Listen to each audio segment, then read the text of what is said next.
NBC.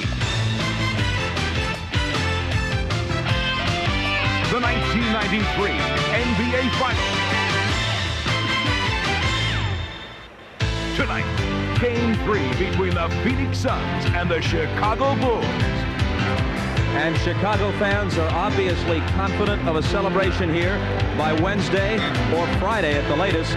Look, 2 more pieces must be put in place to complete the three-peat. With every factor, tangible and intangible, on their side, the Chicago Bulls come back home. Hi, everybody. I'm Bob Costas. The scene now shifts from the NBA's newest arena in Phoenix to its oldest in Chicago. A new home is under construction for the Bulls and Blackhawks, and by the season after next, venerable Chicago Stadium, which opened in 1929, will be history. But for now, it's the setting again as the Bulls try to make history, to become the first team in nearly 3 decades to win 3 NBA titles in a row. They step onto the floor tonight at a playoff peak. 13-2 overall in the postseason. Beyond Michael Jordan and Scottie Pippen, several Bulls are playing well. And although the Suns did come back to get back into both games in Phoenix after falling behind early, you always felt as if Chicago was in control of each game. Phoenix has led for fewer than 4 of the 96 minutes played so far. Now, the Suns did have the NBA's best road record, and they did win their only game here in Chicago during the regular season. But now there's more bad news. Remember that tumble Charles Barkley took toward the end of Game 2? His right elbow is badly swollen, and it could affect him tonight. With more, we go down to the floor, and Hannah Storm. Hannah.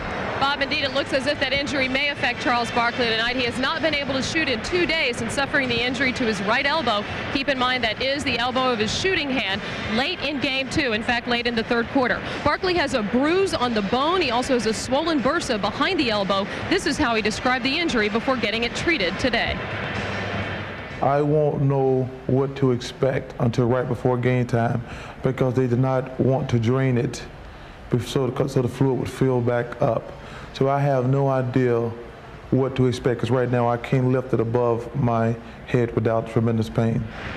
Barkley had fluid drained from the elbow about a half hour before game time. He was also given anti-inflammatory shots. As you can see, he was warming up with a significant elbow pad. He'll be playing with that throughout the game. I've just spoken with Charles. He said what he will have to do today is learn to adjust to the pain. He said he will definitely have restricted range of motion on that elbow. And Bob, Coach Paul Westphal said that if Barkley isn't effective, he'll look to Tom Chambers to pick up some of the slack.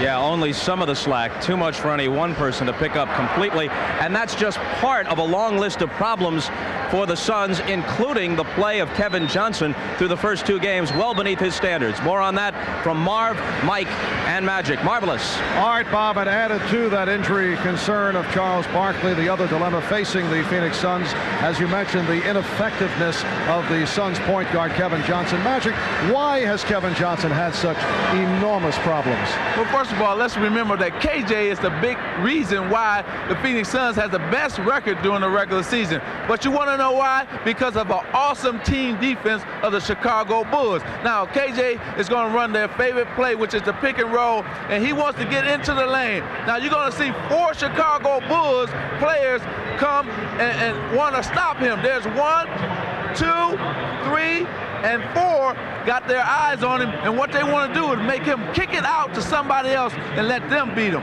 Now, when he does get into the lane, the Chicago Bulls big men are blocking his shot and intimidating him.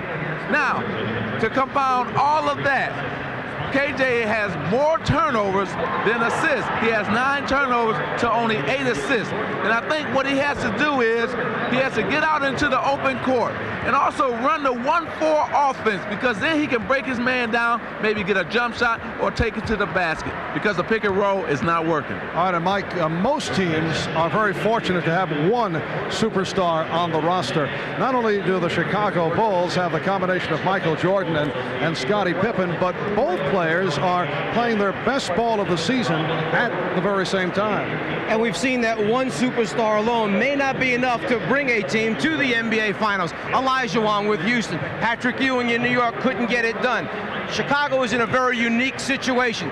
2 superstars. And going back to the New York series, they actually took turns at leading their team through that round. In game number 3, when Jordan struggled 3 for 18 shooting, Pippen was 10 for 12, 29 points. In game 4, while Pippen struggled 4 for 14 shooting, Michael Jordan came up with 54 points. And now in the finals, combined, they are both playing at the top of their game. Jordan 31 and 42 respectively. Pippen 27 points, a triple-double in game number 2. In fact, they came within 1 assist. Michael Jordan only had 9 of both players having triple-doubles. 2 superstars at their top level, too much for any team to overcome. And remember, only 2 teams in the history of the NBA Finals have been able to come back from a 2-0 deficit to go on to take the championship. That's the task ahead for Charles Barkley and his Phoenix Suns. We'll be back with Game 3 in a moment. The NBA on NBC is brought to you by Miller Lite. Great taste, less filling. Can your beer do this? By your Allstate agent. For home, auto, life, and business insurance, you're in good hands with Allstate. And by Chevy Trucks, the most dependable, longest-lasting trucks on the road.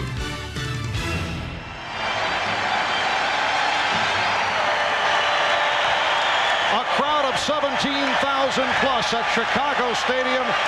This, the 292nd consecutive sellout, a streak that dates back to November of 1987, and this one of the loudest crowds in the NBA, and the decibel level will begin to rise with the introduction of the starting lineups. And here is the public address voice of the Chicago Bulls, Ray Clay. Good evening, ladies and gentlemen. The Chicago Bulls welcome the world's greatest fans to the Chicago Stadium. Tonight, Game 3 of the NBA Finals is between the Phoenix Suns and your Chicago Bulls. Now for tonight's lineups. First, for the visiting Phoenix Suns. At forward, from Auburn, 6'6" Charles Barkley. A 6'7" forward from Oklahoma State, Richard Dumas. At center, 6'10" from Old Dominion, Mark West.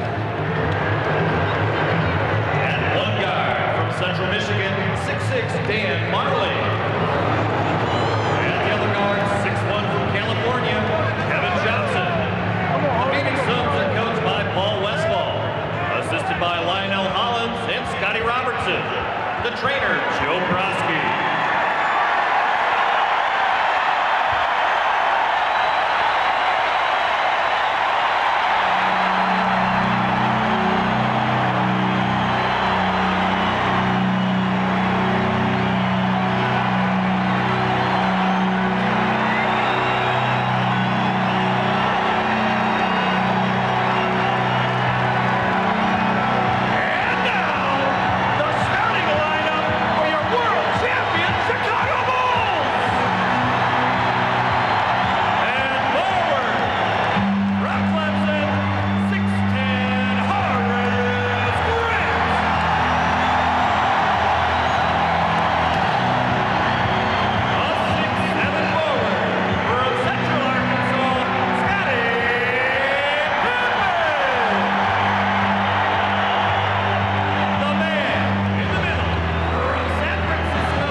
Rashad. Ahmad? All right, thanks, Marv. Before the game, I was talking to Horace Grant, the G-Man, they call him, and he's had his hands full this entire playoff series, first with Charles Oakley, now with Charles Barkley. I said, how in the world do you get yourself inspired? Well, he was sitting down in his locker reading quotes from Vince Lombardi. I said, what's the best thing you read in here? He said, well, winning isn't everything, it's the only thing. How appropriate. Marv? We're a legendary Chicago sports announcer. The first voice of the Chicago Bulls. All right, about Horace Grant, 10 of 13, 24 points, career playoff high in Game 2 in Phoenix. That man on the spot, Kevin Johnson, looking to bounce back from the 2 of 8, 32 minutes in Game 2 on Friday night. Darryl Garretson, Mike Mathis, Dick Pavetta are the officials, and Czar Paul Westphal was telling us earlier about some unusual matchups that he would make some unique changes for tonight's game. The man has a lot of courage. He's going to try and shake it up. He figured I'm down 0-2. What the heck going into their building? How about giving KJ, Kevin Johnson, the challenge of guarding Michael Jordan? He felt it would get his mind off the offense, make him concentrate on something else. Dumas will play B.J. Armstrong, Marley on Pippen, West on Grant, and give Charles Barkley some rest. Put Barkley on Cartwright, who they don't go to a whole lot. Magic, what's your reaction to that? Well, I think it's a good move in terms of letting KJ just say, okay, forget about what happened. The game are behind you. Concentrate on this game, Game 3. Let's see if the Suns do hold true to that particular matchup. A matchup, I would think, that would lead to the club running better than they have the first 2 games. They're hoping that because that's not a normal matchup, they'll be able to sneak guys out, and that Chicago will have a tougher time picking them up in transition, which may open the game up for them a little bit. All right, Pippen opens up, rebounded by Barkley. And Barkley tried to slice through. And the Suns have opened up with the unusual matchup. Cartwright guarded by Dumas. He goes right at him. Barkley with the rebound. Charles wearing the elbow protection. And you see, because of the way they matched up, Michael Jordan winds up on Kevin Johnson right now. He has to pick him up in transition. Now Marley posting up. Armstrong gets help from Cartwright. Marley for Dumas to the reverse. Richard Dumas had the excellent first game in this series, then sat out most of the second half in game number 2.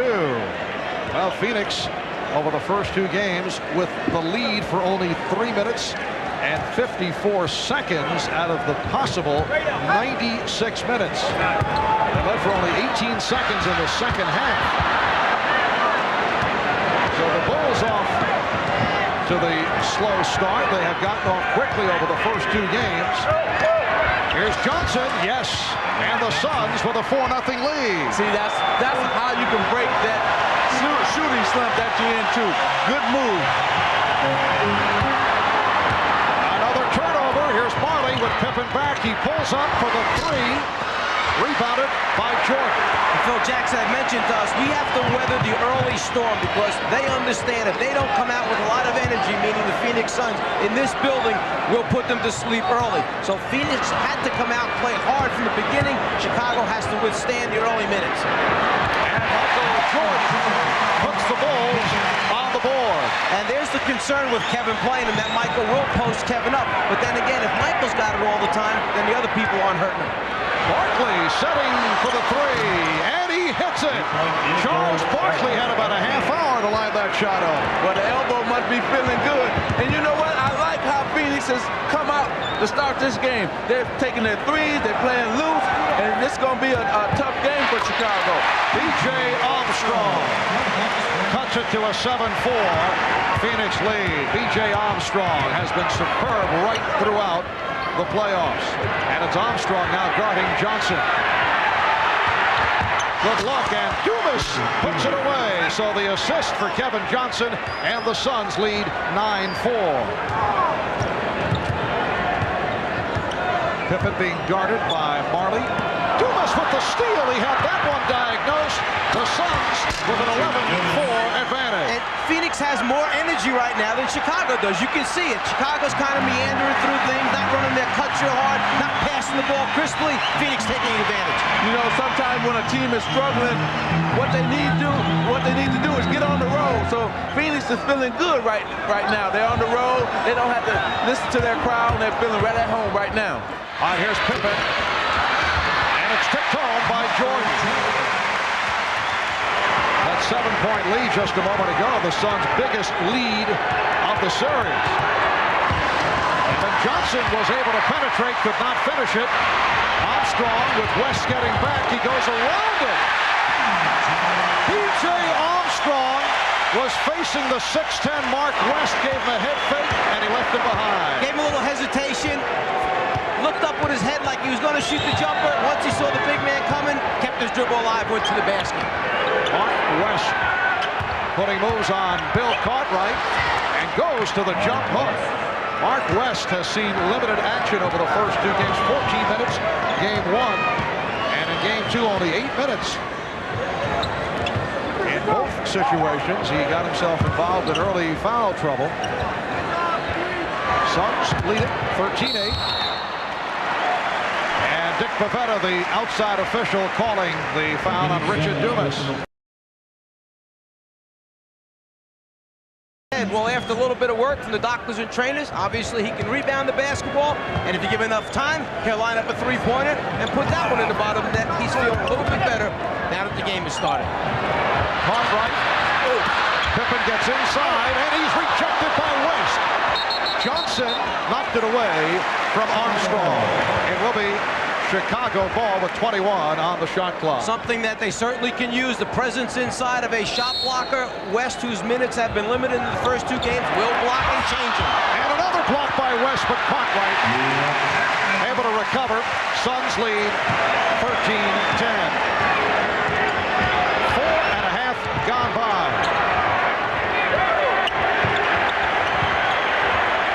Dumas. And Grant fires down to Armstrong. Grant could not complete it. Grant following up, not able to hit. And it's the Suns back to the offense. Barkley being guarded by Grant. Jordan over to help. Jordan playing halfway, giving Marley lots of room as Barkley puts on a gorgeous move and draws the foul. So Charles Barkley will go to the line. Horace Grant is called for the personal, his first. Charles has done a little bit with his outside game, now a little bit with his inside game. He's feeling pretty good. Timeout call. We'll be back after this. Michael Jordan coming off the sensational performance Friday night, 18 of 36, 42 points, 1 assist away from a triple-double. And Phil Jackson revealed to us just moments before the game that Michael was not exactly feeling 100% on Friday. Going into Friday's game, I thought Michael was going to be maybe unable to play a lot of minutes. He had headaches. The doctor was looking at him for heat exhaustion or for some migraine potential headaches before that game. Gave him a heavy dose of Tylenol. That wasn't working. He went out in the court and he said he felt better once he started playing and once he started getting into warm-ups. But we were quite concerned. He had to stop and shoot around during the morning, and yet somehow or other he found the energy. From whence it comes, I don't know, that he has. And only he has had that kind of energy of any player I've ever seen to fulfill a game, and not only that, but just finish a game as well as he did. I asked Phil, was it perhaps the pressure from all the off-the-court publicity, the Atlantic City journey during the Knicks series, or the book that was released concerning his golf betting? He said, no, he played too much golf in Phoenix under 105-degree temperature, and perhaps that's how he got the headache. West with the rejection. That rejection is number 25 now in the series for the Phoenix Suns. And gosh, thinking about that statement that Phil Jackson just made, I hope Phoenix wasn't listening to that, because he only had 42 points, 12 rebounds, and 9 assists in that last game, not feeling well. Well, right now, Phoenix is doing a wonderful job of team defense. Mark West, that's his third block shot so far in this first quarter. Now, on the other side of that, Phoenix is looking like they're more of a concentrated team, especially in this first quarter. They look like they know what they want to do. They're playing better team defense, what I felt they had to do, and they're going out playing a good game so far. Horace Grant called for that foul, and the Suns struggling at the line. 6:27 remaining in this first quarter. The Suns with a 15-10 lead. Let's go over to Hannah. Well, Mark, during that last timeout, Charles Barkley checked in with team Dr. Richard Emerson regarding his injured right elbow. Of course, Barkley with a couple of rebounds early and a three-pointer, and he told the doctor, I think we're going to be all right. Marv? All right, Hannah, Bill Cartwright taking a A huge number of shots in the early going. He's 2 for 7 from the field. That sometimes is a 2 or 3 game total composite for Cartwright. And Barkley is stopped. Here comes Pippen. He has Armstrong. B.J. Armstrong. That's a 2-pointer. His foot on the line. Suns 15 and the Bulls 14. And B.J. is opened up by hitting on 3 of 4. And Chicago's backcourt now 5 for 7. Their front court players just 2 for 11 to open up the game. Dumas had it knocked away. Last touched by the Bulls. Charles Barkley gives away a lot of size. Now, most times he gets away with it, but Chicago is so athletic that they come at you with a number of people that can block shots, from Cartwright, who's not real big on that, to Grant, to Pippen and Jordan. Barkley was stripped. 24-second violation as the buzzer sounded.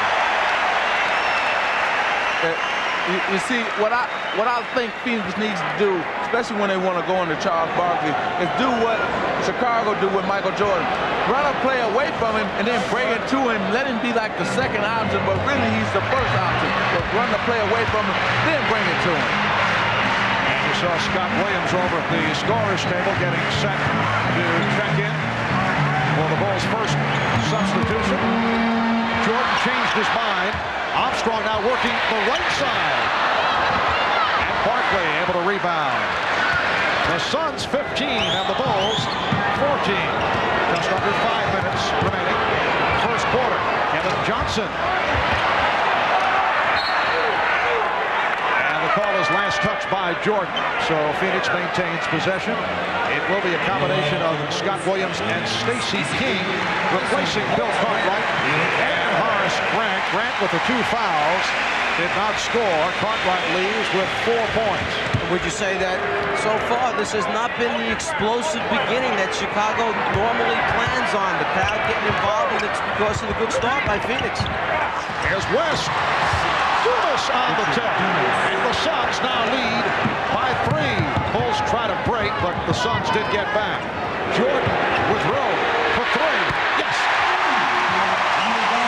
Michael Jordan has 7, and he has tied the game at 17. Oh, Armstrong went down, and a foul is called. Foul on West, who blindsided Armstrong.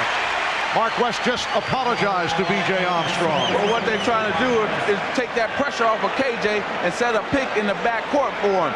And what they say, I guess he was moving when he decided to set the pick. See, you're going to see Mark West move over. But what that's going to do is remind B.J. all the time now to look up and look for that pick. Even though he got the offensive foul, Mark West, it's a good move to try to free up KJ. Here is Pippen. Bulls with a 9-2 run have taken a 2-point lead. First time this evening that Chicago has the lead. Johnson accelerates. He could not penetrate the middle, and he's called for the offensive foul. Well, in that last timeout, Ahmad Rashad mentioned that Phil Jackson stressed big men. Get over in front of KJ.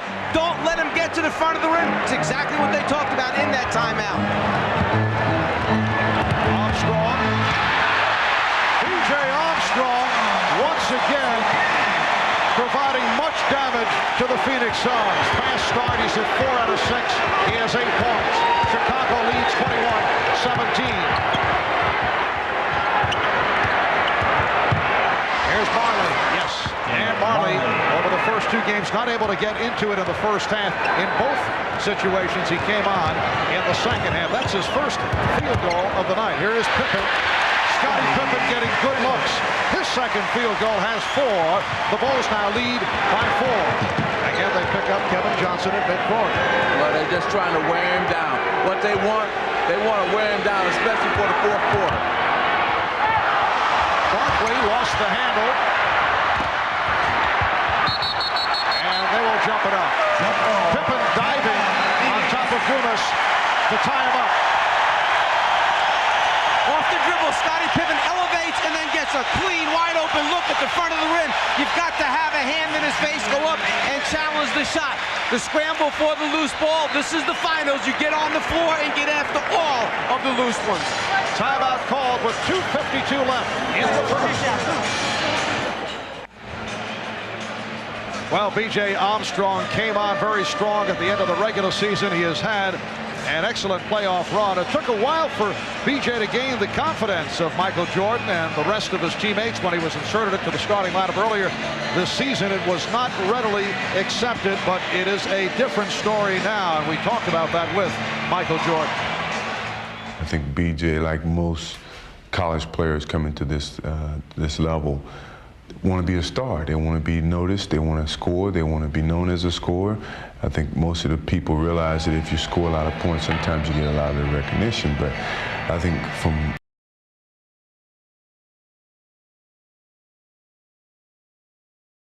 success come his way, but he had to be patient. We had to do it within the team concept. I think he's accepted that role to a point where it's made us a much better team, and now he's getting the recognition that he certainly deserves. B.J. Armstrong, first-round draft pick of the Bulls back in '89, in his fourth year out of Iowa. And the jump controlled by the Bulls. They've hit their last 4 shots. They lead 23-19. Ahmad just mentioned that in the last time out, Phil Jackson emphasized, don't rush and try to bury him early. Stay within the offense. We know that KJ's playing Michael. We could go to it all the time, but that would take the other guys out of the game. They don't want to do that. They'll get to Michael eventually. Last touch by Dumas. The Suns have inserted Oliver Miller for the first time. And I think what Coach Paul Westphal is doing here with all these mismatches and going to different lineups is he's trying to conserve first Dan Marley's energy where he can get off offensively. And then when KJ is guarding Michael Jordan, that means that he can get away from BJ and won't be pressured all over the court once the outlet comes to him. Oliver Miller was called for that foul. Scramble for the loose ball. Miller turned his head, didn't keep a body on King. King makes the quick move, comes up with the ball. Both teams have only 2 team fouls. Very few whistles here at the start. Jordan, after feeling around for the presence of Marley, connecting for his 4th field goal. He's 4 for 6, 9 points. Chicago 25 and Phoenix 19 with just under 2 minutes left in this first quarter. Game 3 of the best of 7. Phoenix trying to cut it to a 2-1 lead. Chicago trying to go up 3-0, and Michael Jordan puts the Bulls up 27-19. Dan Marley just stood in that corner, even after the steal, never moved. He just couldn't believe that Michael left and came up with it that clean. Dumas with the second effort following the rejection. And the Bulls now lead by 6 points. Jordan off the crossover. Oh, he's on fire. Michael Jordan with 13. And Chicago has hit 7 of its last 8. They lead by 8. And the foul is called. It's not always going to be KJ guarding Michael. This time he feels the bigger man needs a little space, a little hip action, then elevate over the top to get a good look. Not only does he do it at the offensive end, but he leaves Marley, picks Oliver Miller's pockets, goes down, gets the easy score, and Dan Marley just cannot believe that that took place. Non-shooting foul on Armstrong. Barkley, not a good shot. And last touched by the Bulls.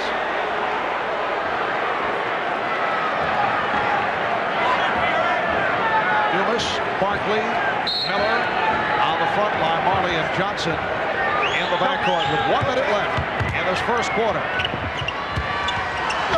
Dumas stripped. Jordan knocking it away.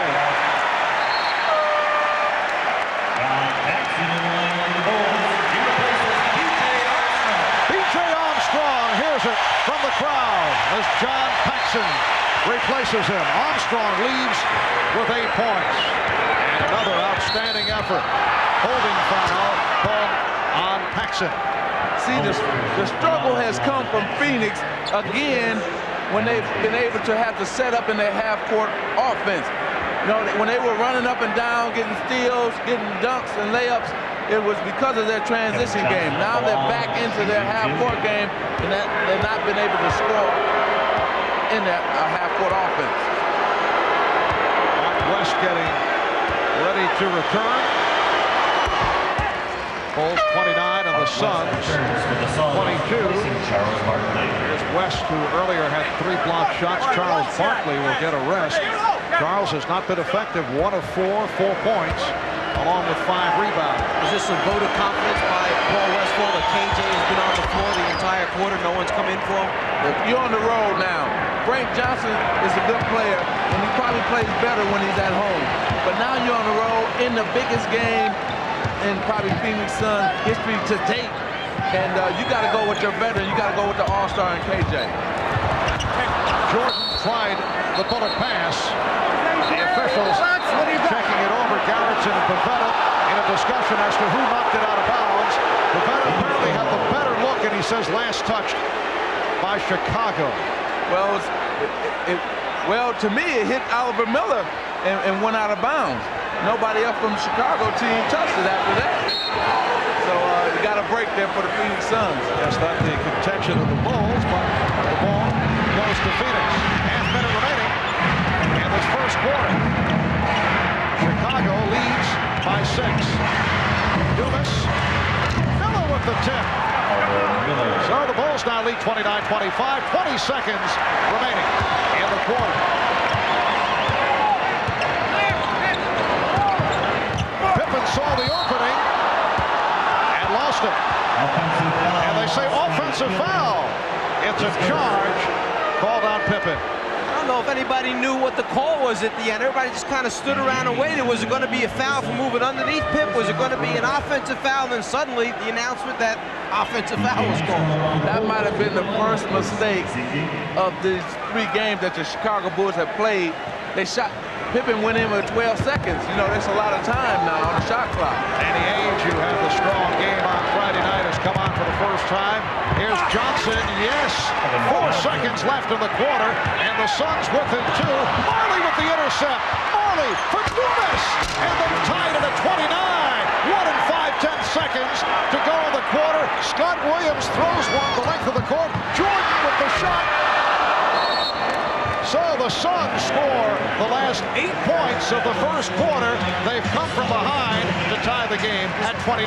And what Magic was talking about wound up being a 6-point swing in the game potentially. 2 that Chicago didn't end to get the quarter, and then after the score, steal, and another score, 4 more points for Phoenix. After 1 here in Chicago, the Bulls 29, the Suns 29.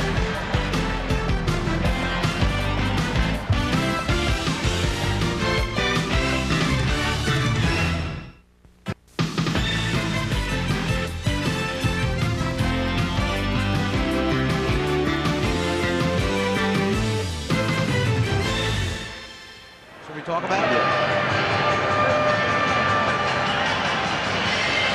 That last critical turnover that Chicago had, as Magic mentioned, came about with 12.3 seconds remaining on the game clock and shot clock.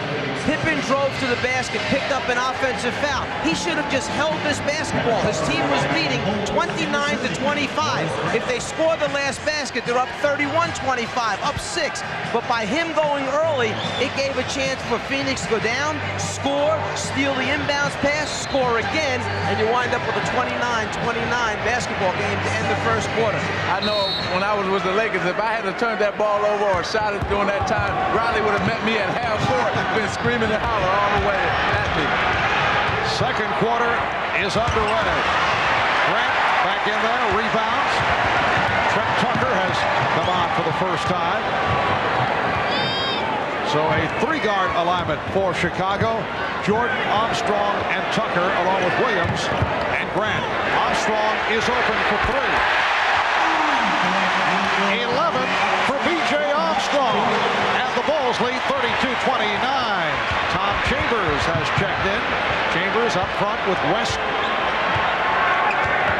Marley, Johnson, and Ainge in a 3-guard set. Marley for 3. Yes, and Dan Marley is on target. They finally took advantage of the team defense of the Chicago Bulls, spotted up Dan Marley on the penetration, kicked it out to him for 3 points. The game tied at 32. Jordan with the room. Too much room for Michael Jordan from the Phoenix point of view.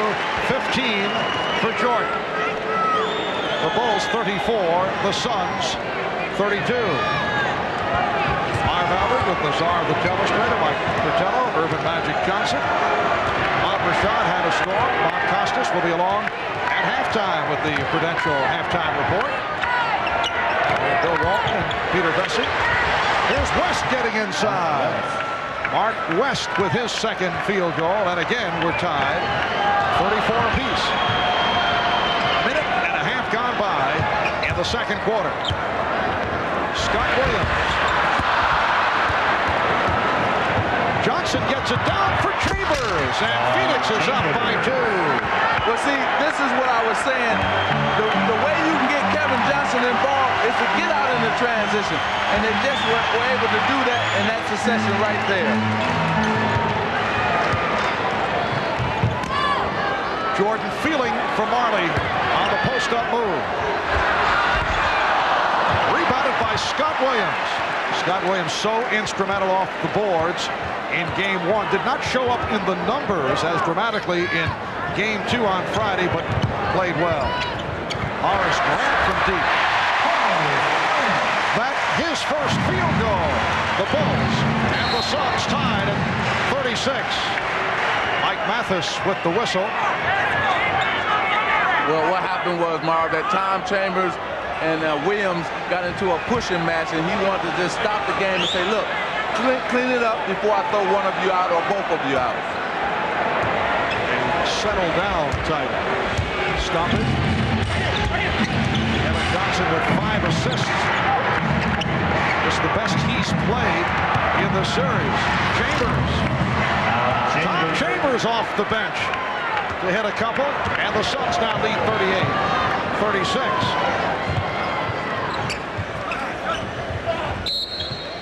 And it's called against Chicago. It is an offensive foul, elbow indicated. And it's on Grant. That is his third. 3 personals on Horace Grant. One of the reasons why Phoenix is shooting 57% in this game is they've gotten many more easy scores as compared to the first 2 games where they shot just 46% combined. The NBA on NBC is brought to you by American Honda, who has been making quality cars in America for the past 10 years. By the people at Nike, who encourage you to just do it. And by Coors Light, the silver bullet is the right beer now.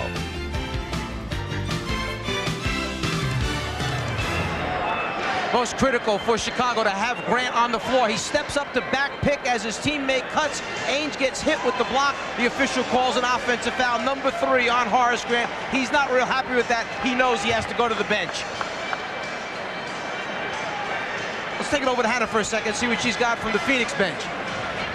Well, Charles Barkley is still sitting at the end of the Phoenix bench. He's not re-entering the game. At this point, Charles is having ice applied to that injured right elbow.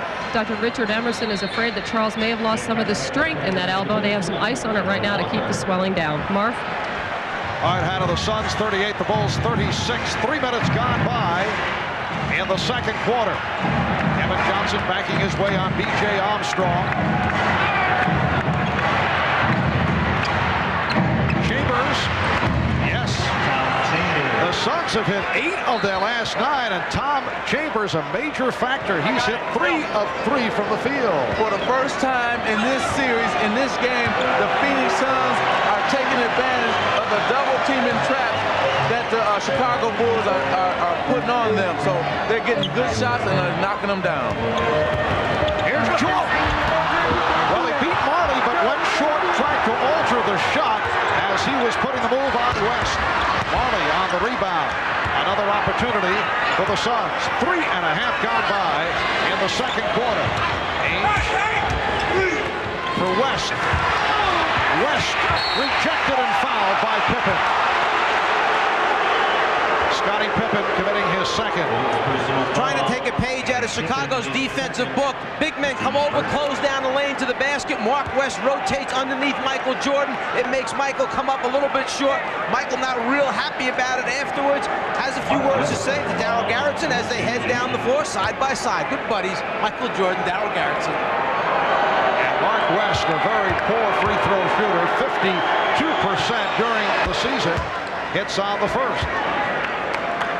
Mark West started his NBA career with Dallas and on to Milwaukee. Cleveland is his 6th year with the Suns. Acquired in that deal involving Larry Nance. And hits on both, and Mark West has played well in the first quarter. The Suns lead by 6.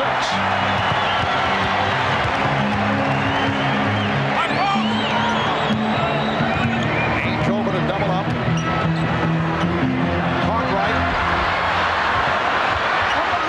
And they'll jump it up. Pippen and Marley will jump it up. Phil Jackson making some more changes. Darrell Walker, who has seldom played in the playoffs, has come on. He's on the floor along with Armstrong and Jordan, Cartwright, and Pippen. And Danny Ainge read that Darrell Walker was on the floor. He ran right over and double-teamed Michael Jordan. They said, you can have the ball, Darrell Walker. You're going to have to beat us. Walker got to it, and a foul is called. It's on Walker. Mathis with the call, with Walker looking for position against Ainge. Here it is. I think he called Darrell Walker for pushing off with that left arm as Ainge tried to rotate around and steal the jump ball. 6 unanswered points by Phoenix for the 6-point lead. Kevin Johnson goes all the way. It will not count. Offensive foul.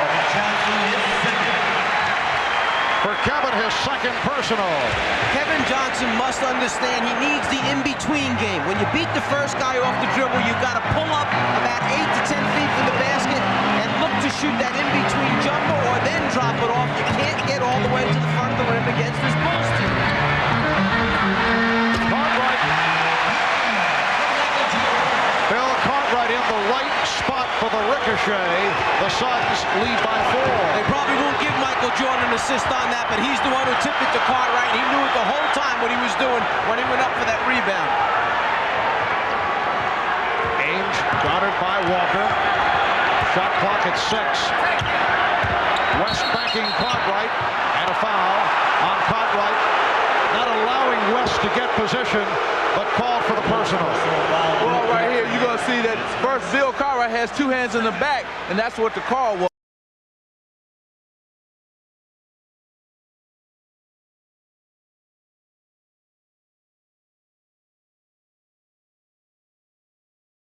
By Cartwright on a switch, and was able to get the shot off on target.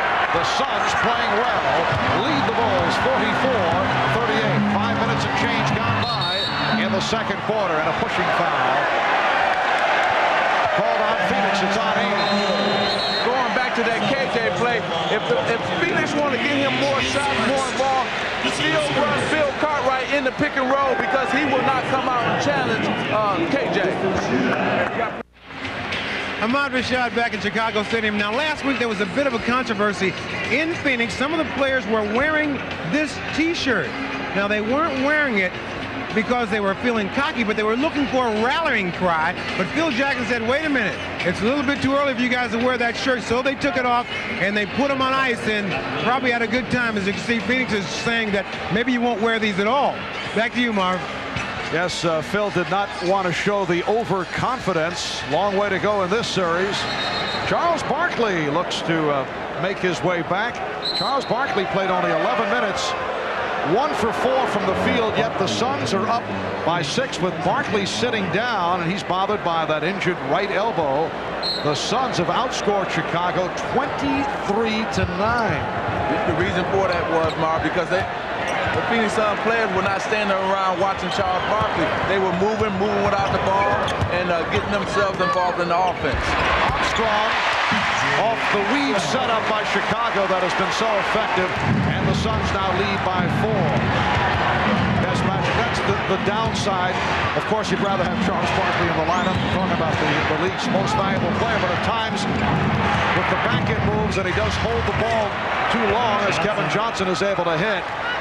And there was more movement with Phoenix over that period when they outscored Chicago 23-9. Yeah, you definitely want him on the court, but if the team is playing well without him, that was a smart move by Paul Westphal to leave him out and let the team continue to play well without him. Here's Pippen. Oh, Scottie Pippen has been off. Pippen is 2 of 7 from the field. But another opportunity for Chicago. Barkley runs in to Cartwright and picks up his first foul. Remember what Mike Fratello was talking about right here. KJ pulls up early. He did not go in to get that offensive foul, and he makes the basket. So KJ must have heard you, Mike. That in-between game, you have to have that if you're a guard that penetrates, because they'll eventually close down the path to the basket. It's kind of interesting, that start by Phoenix of KJ on Michael, got him off. Now they're back to a normal straight matchup of KJ on BJ. And Pippen, trying to save that pass that went astray, stepped out, so Phoenix will get it back. BJ coming off the screen, set by Pippen, throws back a little bit behind where his teammate was. The turnover takes place. Johnson out guarded by Tucker, goes to the left hand, beautiful move! Kevin Johnson at his very best, off the crossover, beat Trent Tucker, and the Suns showing much life, now lead by 8 points. Well, because of KJ is showing life. He's making smart decisions. He knows when to drive, when to penetrate now. And the basket right there by Armstrong. Armstrong has 15, Suns 48, the Bulls 42. Chambers guarded by Williams. And pass by Chambers. Armstrong for Tucker, spots up for 3. Yes. He's a hired gun. That's why they brought him here. Open the game up. Get behind that three-point line with Pippen and Jordan having the ability to penetrate. Just stand back there, Trent, shoot the open shot. Yes, they wanted Trent Tucker in that's an offensive foul. They wanted Trent for the Craig Hodges role, but he has not been consistent with the shot. It's also very difficult because if he misses 1 or 2, he usually sits down, does not get the other opportunity. Danny Ainge holds that screen, sticks the hip into B.J. Armstrong, trying to come over the top of it a little bit too long. The offensive foul is called. B.J. Armstrong knows that. He stuck his nose in there, took the punishment. Scottie Pippen bringing Chicago within 1. Suns have led by as many as 8. We're coming up on 4 minutes remaining in the half. Kevin Johnson, rebound, Scott Williams.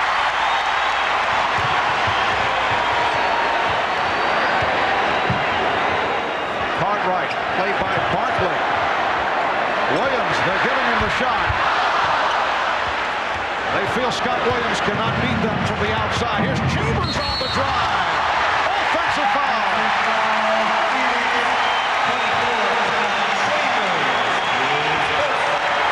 Chambers actually thought he was going to the foul line. He thought first the ball was going to fall in, and then he was going for a three-point play attempt. Williams there, planted. On that angle, it's tough to tell whether Chambers moved to his left or not. And then Charles Barkley he was just saying, oh no. And Paul Westphal went crazy. He was all the way up to almost half court. He couldn't believe that call. Chicago with a 7-0 run. They are within 1. Shot clock at 6. Shot clock at 3. Pippen. And the loose ball foul called against the Bulls. Loose ball foul. 24, Bill Cartwright. It's on Cartwright. His second. Timeout has been called. 3:24 remaining in this first half. The Suns lead by 1. Coming up on the Prudential Halftime Report, we'll be joined live by Nets coach Chuck Daly from his home in New Jersey. Daly, of course, coached the Detroit Pistons to back-to-back titles in '89 and '90 before their effort to three-peat was short-circuited by the Bulls. And we'll get thoughts on both the series and tonight's game from Quinn Buckner, Bill Walton, and Peter Bessie. That's coming up at halftime, but right now, back courtside to Marv, Mike, and Magic. Marvelous. All right, Bob, and Kevin Johnson has certainly been a major factor here this evening for the Phoenix Suns with 12 points and 6 assists. Well, the reason for that was Paul Westphal made a great change. He decided to go with Marley or Danny Ainge setting a pick for KJ, and that's able him to get into the lane, penetrate, get his jump shot off, because the guards are not used to trapping like the big men are with the Chicago Bulls. Those big men have been stepping out, bumping him with their body, taking away his ability to turn that corner against him initially by going guard to guard on the screen. It's made a big difference in his ability to take the switch and then go from there. And KJ has gone the distance. We have not seen Frank Johnson. Evan Johnson lifted late in the game on Friday night for Frank Johnson. Barkley, Charles Barkley with the bucket and the foul. Foul committed by Michael. Check back in. They let Barkley backpick, then step out to the top of the circle. Because he can make that shot, Scott Williams flies past him. Barkley takes the punishment. Enough strength and concentration to finish the play off and gets a nice roll at the end as it bites the rim, grabs, and drops through. The Suns 50 and the Bulls 47. And Barkley to the free throw line. He's 1 for 2 from the line, getting for a 7th point. Coming off the 42-point performance on Friday with Jordan and Barkley both scoring 42. Only the second time in NBA Finals history that two opponents had hit 40-plus in the same game. Back in '69, it was Jerry West of the Lakers scoring 41. John Havlicek of Boston hit in 43 as Michael Jordan cuts it to a 2-point lead. Havlicek doing it for the Celtics.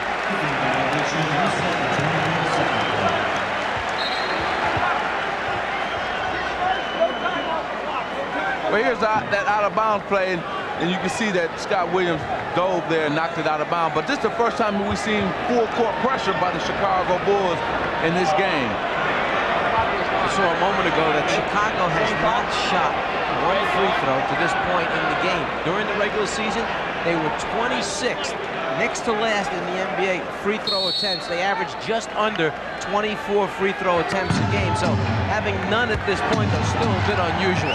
And Phoenix 7 of 9 from the line. Johnson just did get it across. Dumas. Crowd wanted to travel on Dumas, and then he lost possession. Jordan for 3. Michael Jordan hitting the three-pointer, his second of the night, and he has 20 points for the game. Bulls lead by 1. Bulls have hit 4 out of 6 from downtown. Here's Marley for 3, yes. And Dan Marley hits again. That is his second three-pointer. 8 points for Marley. Suns with a 54-52 lead. And Michael Jordan was really upset. He switched on KJ. BJ was supposed to play Dan Marley, and the good basket there by Scottie Pippen. But BJ was supposed to come out to the line and play Marley, and he didn't, and that's why he got that three-point shot. Opening up the offensive arsenal, Michael Jordan stops behind the three-point line and shows that he has the range today, and then Dan Marley comes right back and answers with a 3 of his own for the Phoenix Suns. A little bit of outside handoff action. Pippen knows he draws contact, so the only concern then is get it up on the rim. Maybe something good will happen. Pippen fouled by Dumas, able to hit the free throw. He's turned it around from the 3 of 9 from the line. One delay of game. Warning is called. Bulls by 1. Again, pressure. Suns able to handle it. Dumas trying to elude Jordan. 10 on the shot clock. 1:40 to go in the half. Barkley is fouled. Charles looked like he hurt the elbow.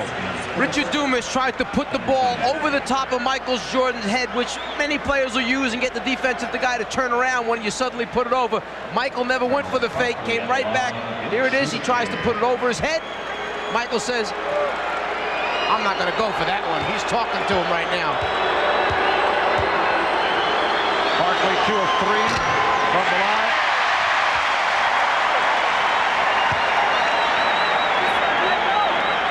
On the drive, Barkley may have gotten hit in the same elbow again that was injured coming into this game. Pump fake, the body lands right on it. He feels it in the sore elbow. They drained the elbow about a half hour before the start of the game. Misses on both free throws. Bulls 55 and the Suns 54.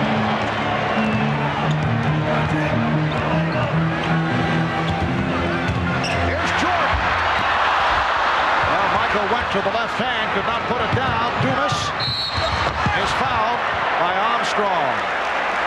Oliver Miller coming over, challenged Michael enough to break his concentration. The Bulls' personal foul, B.J. Armstrong is second. Michael thinks he's going to go with the left, but that long outstretched arm makes Michael bring it down just long enough to fall short. And then KJ sees Dumas running down the court, and the only thing BJ could do was foul him.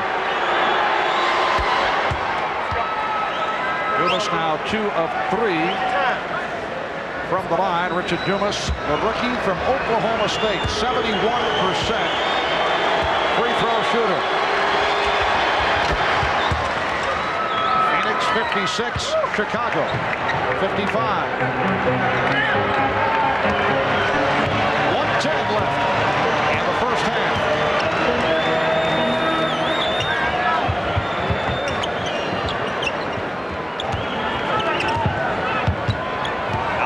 Picks up Jordan. Shot clock at 6. Jordan. Oh, he set it up with the crossover. 22 for Jordan. The Bulls by 1. Dumas over King. Williams with the rebound.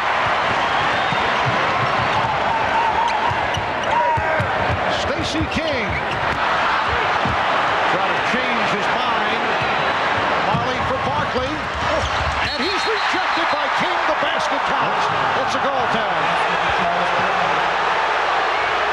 Once the basketball goes up on the backboard and touches the glass, you cannot take it back off. It touches, there's the pin, then after it's on the glass, you can take it to the glass, you just can't take it off once it's on there. And last time down, Phil Jackson was really upset because King had a great backdoor pass to Scottie Pippen, but never looked for Scottie after Scottie had thrown it to him in the post. Took the move himself, came up short. Here's Armstrong for 3. Final seconds of the half. Phoenix up by 1. Dumas for Johnson. Time running out. Kevin Johnson. So halftime in Chicago. The Phoenix Suns with a 58-57 lead on the Chicago Bulls. Charles Barkley playing with the injured elbow. Only 3 of 6 for 9 points. Michael Jordan, 10 of 16. He has 22. Phoenix shot 56% from the field, and Chicago at 50%. Bob Costas and the Prudential halftime report is coming up. At the half, Game 3 of the NBA Finals, it's the Suns with a 1-point lead.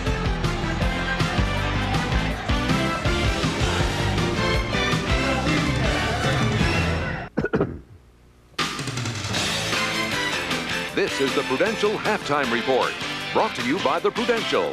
Peace of mind. It comes with every piece of the rock. Suns with a halftime lead for the first time, albeit by the slimmest of margins at 58-57. Quinn Buckner joins me atop Chicago Stadium here. This reminds me a little bit of Game 6 last year between Portland and Chicago. You know, the Bulls were up 3-2 coming back from Portland. Nobody thought the Trailblazers had much of a chance. They came in loose and played very well, in fact led by 14 or 15 before Chicago went on a fourth quarter run and pulled the game out and won the series right there. Well, I do think there's some similarities here because Chicago feels pretty much assured, though they won't say it, that they have this series wrapped up. And sometimes when you go and win on the road and then come back and got to play at home, you lose a little bit of that extra drive, that hunger. I think Chicago has done that. They've turned the ball over. They haven't been as well on the defensive end of the court, and that's what's got them in this 2-0 position. They've got to guard people better. Let's go to Chuck Daly, who's standing by at his home in New Jersey. Chuck, if you were Paul Westphal and somebody told you that Charles Barkley with the injured elbow would have 9 points in the first half, but you'd still lead by 1 on the road, you'd have to be both surprised and thrilled. Yeah, I'd be very excited about it, but what normally happens in something like this, when a great player like Barkley is out, maybe Jordan doesn't buy in, maybe Scotty doesn't buy in, but 1 or 2 of your players buy in, that maybe we don't have as difficult a time, because I thought they played very frantically in Phoenix to win. When the Lakers won back-to-back, they beat you in 1988 by the narrowest of margins. Then you won back-to-back, and for the first of their 2 titles, the Bulls had to knock your Pistons off to move on. How do you compare these Chicago Bulls, in the minds of most, on their way to 3 in a row, with your Detroit team and the Laker team you both lost to and defeated along the way? Well, I think both of the previous teams, Detroit and Los Angeles, failed because of injuries. LA had both guards injured. We had Isaiah and some other people beat up. They seem to be reasonably healthy. They're a much younger club, and they've got, you know, Superman prevailing at his best. Chuck, you play with Michael quite a bit this summer. Tell the people at home what it's like to be with this guy and how competitive it is and how much of that you think he puts into trying to three-peat, how important it is to him.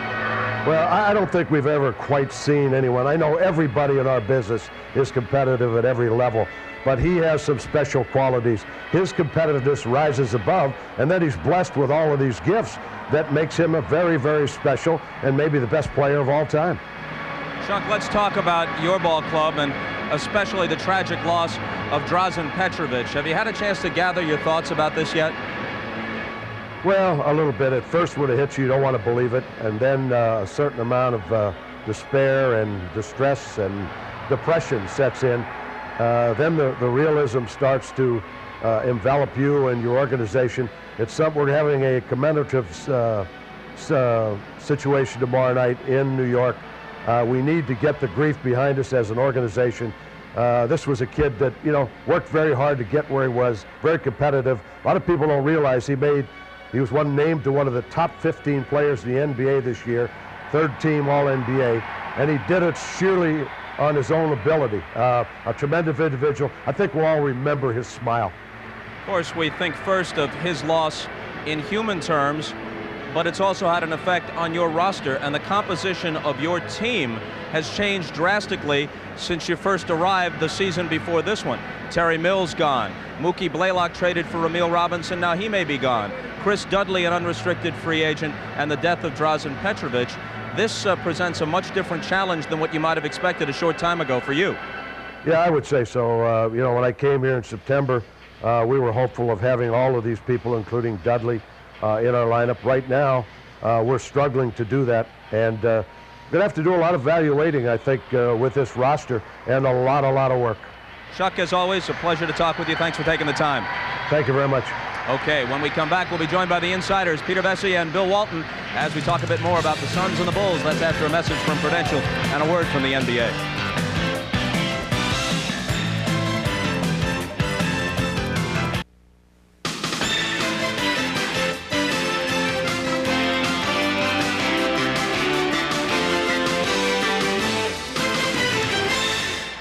Well, isn't this a cozy quartet?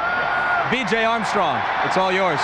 B.J. Armstrong, you know, a couple years ago he told me that if he was in Phoenix, he'd be KJ. The first couple games of this series, if he were in Chicago, if KJ were in Chicago, he'd be Corey Williams. I mean, the difference in this guy's game in the last couple of years is unbelievable, and nobody thought he'd get this far. It's made the Bulls a much more resourceful club because it gives them one more guy on the break. He's making great decisions.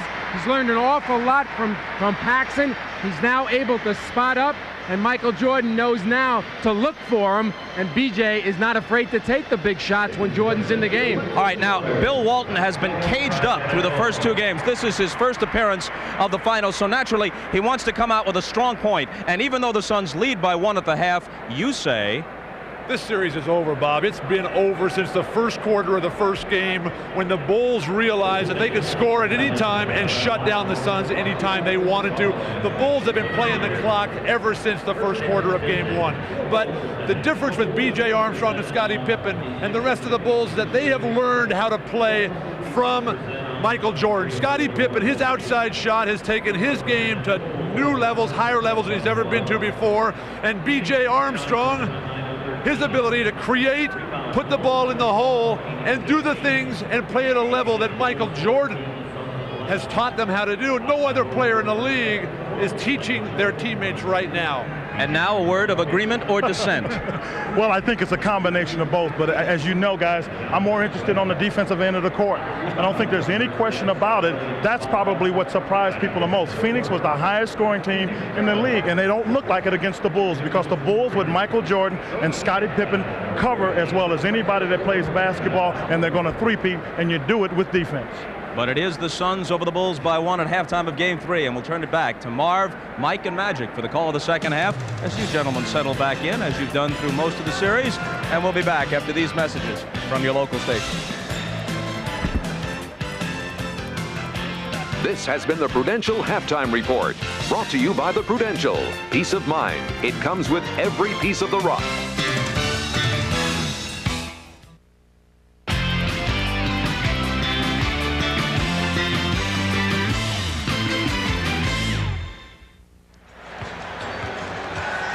Back in Chicago, Marv Albert, Magic Johnson, Mike Fratello. Halftime, the Phoenix Suns 58, Chicago Bulls 57. We talked about it during the course of the first half.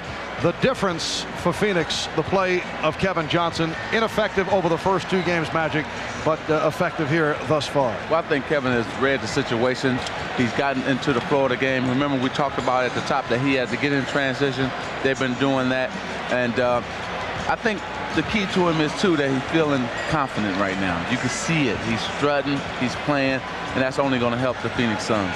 And Mike, as our defensive coordinator here on the telecast, I know you can relate to the fact that Chicago's defense has not been what it was over the first 2 games in Phoenix. The end result, Phoenix shooting 56% from the field in that first half. I would have a good idea that down in the locker room right now, Phil Jackson talked to the team about the pressure, the number of turnovers that are being produced by the defense. Shooting 56%, no way they will win that way. First 2 games combined, they had them at 46%. Significant jump. And the other thing, 1 free throw attempt for the Chicago Bulls as compared to 13 for Phoenix. All right, a look at the halftime statistics. Tonight's Miller Genuine Draft halftime stats. You see the shooting. Phoenix 23 of 41 for the 56%. Chicago at 50%, 26 for 52. And Michael Jordan leading the way, 10 of 16. He is the high point man with 22. And Mike, as you mentioned, the disparity at the free throw line. Phoenix 9 for 13 and Chicago going to the line only once. And look at Charles Barkley, bothered by the injured elbow, 2 for 5 for 9 points. Let's go over to Hannah, who was alongside Phoenix coach Paul Westphal. Well, Paul, you predicted that KJ would come alive in this series, and certainly he did today. He played the entire first half. Is he going to go the distance, play all 48 minutes? I'll probably have to rest him there sometime, but KJ's too good a player to stay down long, and we knew he'd come back. The Bulls aren't shooting well, but they're staying in this game with the offensive boards. They have 11 offensive rebounds. Did you talk about rebounding at all? Well, we always talk about rebounding. They did a great job, and BJ hit some big shots for them, but I like the way we're playing. You pleased with the way the team has responded with Charles Barkley only with 9 points and some significant time on the bench? Well, we have a good team besides Charles, and he's hurting right now with his elbow, but he's finding other ways to help us, and our other guys are playing well. Okay, thanks, Paul. Good luck in the second half. By the way, Marv, I talked to Charles and asked him how he was feeling. He said, I'm not hitting my shots, but I'm hanging in there. Marv? All right, Hannah, Barkley played 18 minutes in the first half, 3 out of 6 from the field, a total of 9 points. Suns lead by 1. We'll be right back.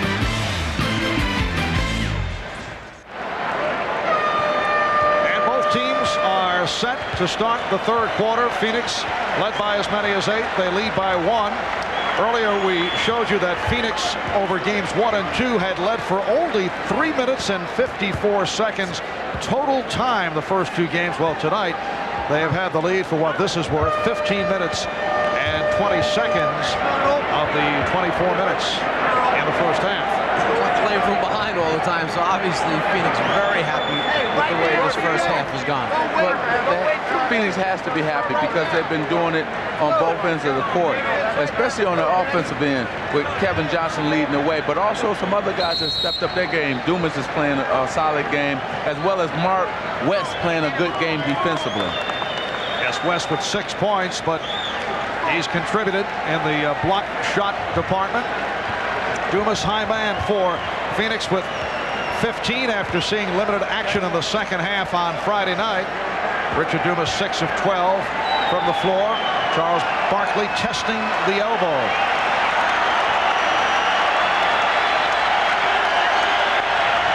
So we're set for the third quarter. It's game 3 of the best of 7. Game 4 here in Chicago on Wednesday will be on hand starting 9 o'clock Eastern time, and game 5 if necessary here in Chicago next Friday starting at 9 in the East. Johnson with the step.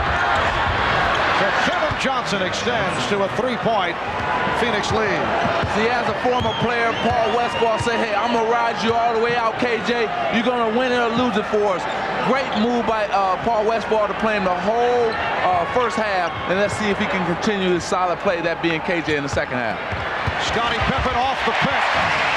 Good screen sent by Bill Cartwright. The Suns 60 and the Bulls 59.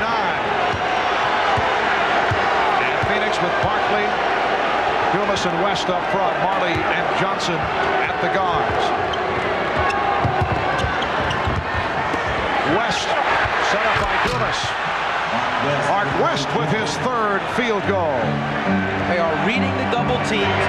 It's not the first pass that's going to beat the double team. It's the second and third pass after the ball comes out of the top that counts. Michael Jordan not able to hit on the 3, but a second opportunity. Horace Grant has not had the playing time after getting in foul trouble. He's playing with 3 personals. B.J. Armstrong has had the hot hand. Now Jordan posting up. Oh, very friendly rim for Michael. Well, he's at home. You know, he knows these rims here in the Chicago Stadium. 24 points for Jordan. The Suns lead by 1.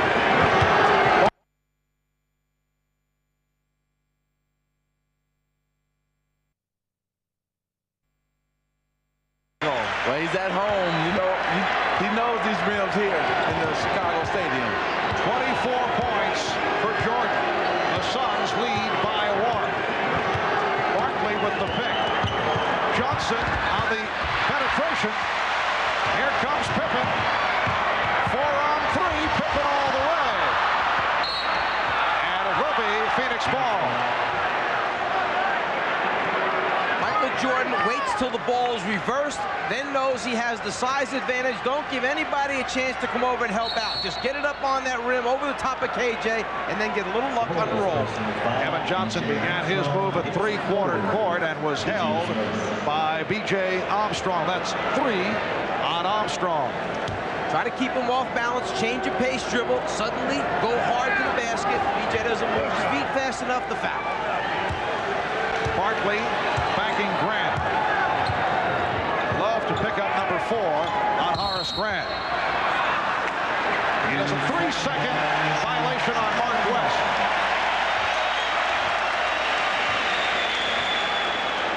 I'm not sure that everybody is happy with that call after the 3-second whistle. Charles Barkley, a little bit of frustration showing.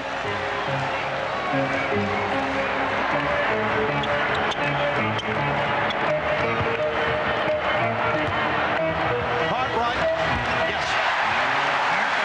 8 points for Cartwright. The Bulls lead by 1. And you'll notice that Phoenix has gone back to the matchups, the unusual matchups that we saw at the start of the game. Johnson thought he had Marley, but Marley had moved to his left. It's a backcourt violation. Well, see, what happened was Dan Marley stopped moving. KJ thought he was going to come around for like a semi handoff for the 3, where he faded to the corner, and that caused a turnover. And Michael Jordan can do that to you. Make you think you want to go one way and instead change your mind, make you go the other way, and kind of throws him out of sync. 4th turnover committed by Kevin Johnson. Cartwright. He was looking for a foul. Dumas tried to save it, but stepped out. Bill Cartwright not happy with that last sequence. He thought there should have been a foul called and had some words with Darryl Garrison. And the matchup continues. Barkley and Cartwright. Charles at about But 6'4" going up against the 7'1" Cartwright. Michael Jordan off. He thought he was fouled. Well, he was hacked by Marley.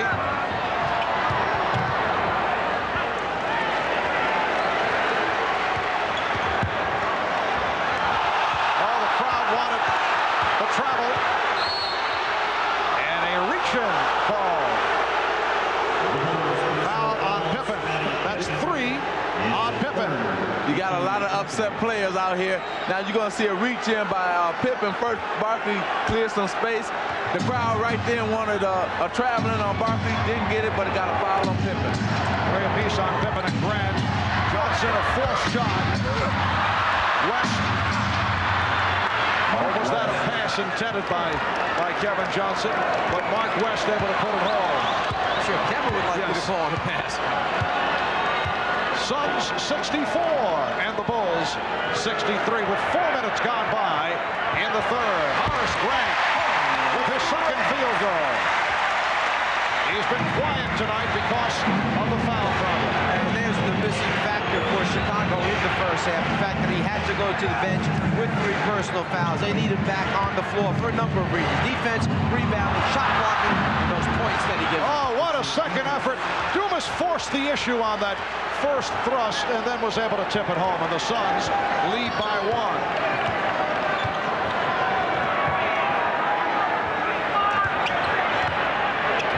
Armstrong, he is on fire. 17 for B.J. Armstrong. He's hit 8 of 11. Bulls by 1. Once again, Armstrong got picked off by West. Took a pretty good shot. Well, what he's doing, Marv, he's letting B.J. get around him, that being Mark West, then give him a shot after he gets by him. Dumas with a pretty move, but not complete it. There's Pippen going all the way. Paul Westphal wants to talk it over.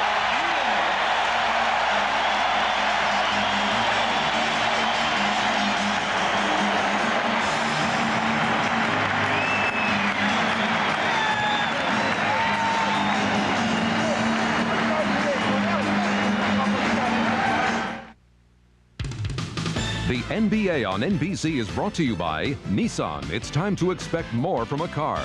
By Dr. Pepper and your local Dr. Pepper bottler. Dr. Pepper is just what the doctor ordered. And by Goodyear, #1 in tires.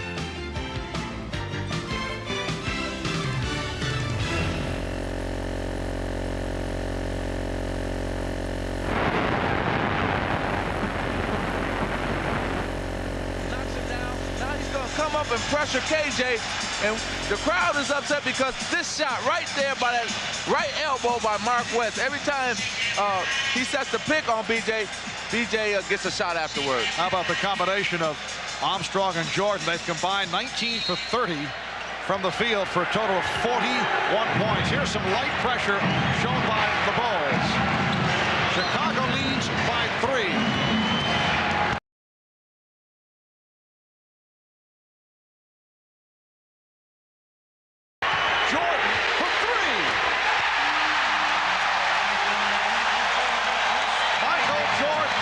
His third three-pointer. The Bulls lead 72-66. 6:25 to go. Third quarter. Charles Barkley obviously not himself. Playing in pain with that injured right elbow. Shot clock at 2. Marley fires and hits. Three-pointer from beyond area code range to Dan Marley. What a shot. It reminded me of the one when he hit 8 in the game against Seattle. The same thing happened. He got a long 3. Here's a pretty fast break right here. Michael Jordan spots up for the 3. Pippen recognized. Michael knocks it down. Then Marley comes right back and a deep three-pointer. Good. We see that same thing happen in the first half. Jordan hits a 3. Marley comes right back and hits a 3 at the other end. This is like you do what I do it. Victor Dumas called for that foul, a non-shooting foul.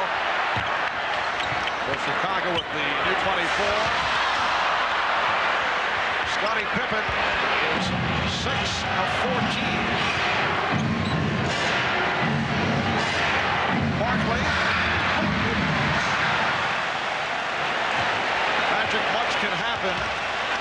with 5.5 remaining in this third quarter, but can they reach the point where the Suns are better off with Barkley on the bench in this situation? Well, not really. Right now, you can't give up on him this early. You have to see what he can give you. I still say put him on the block, post him up, and then let the double team come. They've been effective with him passing out of the double team. Let's see if that happens here. Here it is with Barkley trying to back in and then throws it back out. Marley had it knocked away by Pippen. To show you how much Charles has been bothered by the elbow, he's been averaging just over 20 shots a game in the playoffs. In the 19 playoff games up to this point, or 20 playoff games up to this point, he has only 7 shot attempts. So like you said, use him as a decoy. Put him down there. And that time, if Marley would have thrown one more pass to the deep right corner, he had an open teammate that just given up on swinging the ball one pass too early. Tom Chambers has checked back in along with Danny Ainge, who gets right to it, hitting the three. And Phoenix is 5 for 6 from downtown. The Bulls 74, the Suns 72 with just under 5 minutes remaining in this third quarter. Grant played by Barkley. Pippen. Scott Williams with the rebound. Horace Grant. Bulls by 4.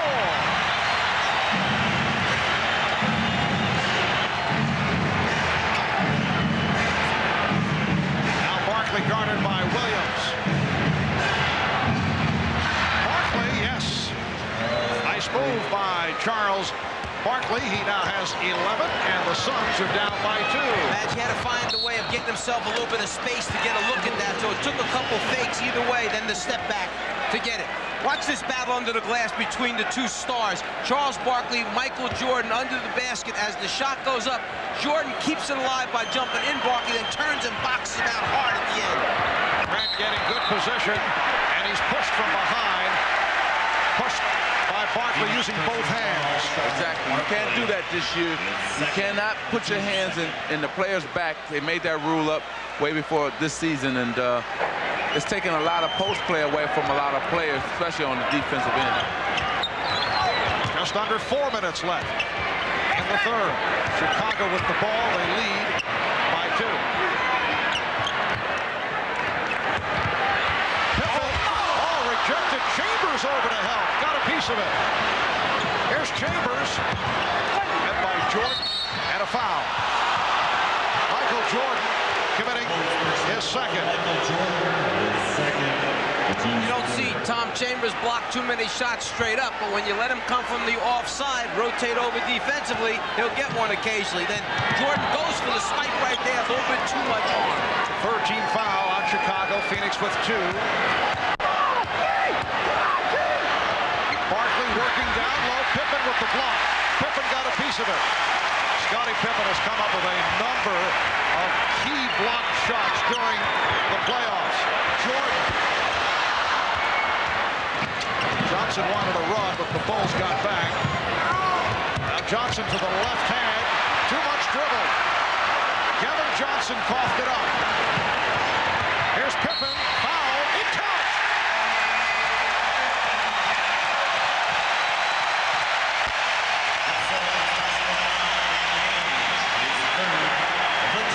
Scottie Pippen doing it at both ends of the floor. First, the willingness to come over and help your teammate out. Scott Williams was calling for help. Scottie Pippen comes up with the block and supplies it. And then the pitch ahead in transition. Ainge tries to stop the layup. Not strong enough. Pippen converts, and now we'll go to the foul line. After the play happened, Danny Ainge was upset with himself for not grabbing Scottie Pippen's arms and stop Scottie from at least getting a shot up. Ainge with his third, only the second free throw attempt for the Bulls. In 33 minutes of play, they went to the line only twice. Chicago leads by 5. Chambers, yes. The Bulls 79 and the Suns 76. It has been a very good shooting ball game.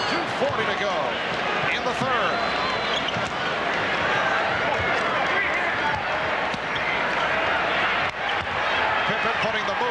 on Marley.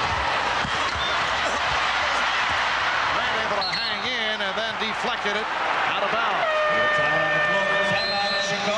The Bulls call for time with 2:25 remaining in the third. Very creative in honor of number 33. Scottie Pippen, who just a moment ago came up with a block shot. Remember, Scottie Pippen has done it in the category of block shots. Big ones against Charles Smith at the end of Game 5 in New York. And the other day in Game 2, the block on Danny Ainge, three-point attempt with 26 seconds remaining. And the block on Barkley as he got a piece of it for his third rejection of the night. So Scottie Pippen doing it in all departments, although he has not shot well. He has 16 points along with the 6 rebounds and 3 block shots. Bulls with a 79-76 lead. It is Phoenix ball with 2 minutes and 15 seconds left in the third. Kevin Johnson with a good-looking drive. Johnson has 16. It is a 1-point Chicago lead. Now, in those replays, we made Scottie Pippen look like a shot block machine. During the regular season, he had 73 in 81 games, so not quite 1 per game. But he gets big ones when they need them the most. There's Jordan for 3. Rebound, Pippen. Scottie Pippen also getting big rebounds when the Bulls have needed them. He has stepped up in a major way during the course of the playoffs. Chicago by 3. You see what Chicago is doing. They're letting Charles Barkley have those open shots, jump shots, but not inside shots.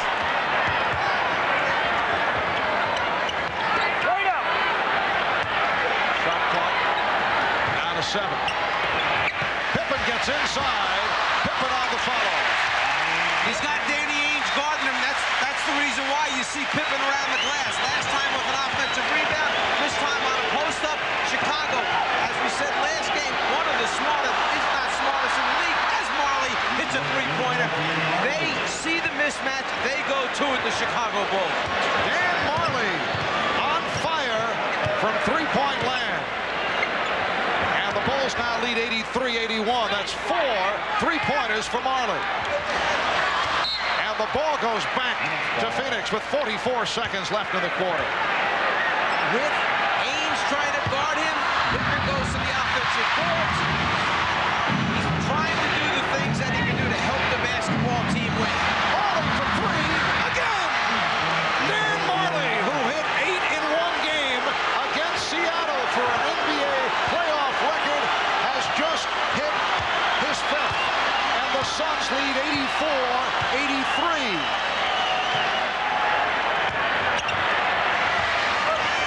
20 seconds remaining in the quarter as Michael Jordan has given the Bulls a 1-point lead.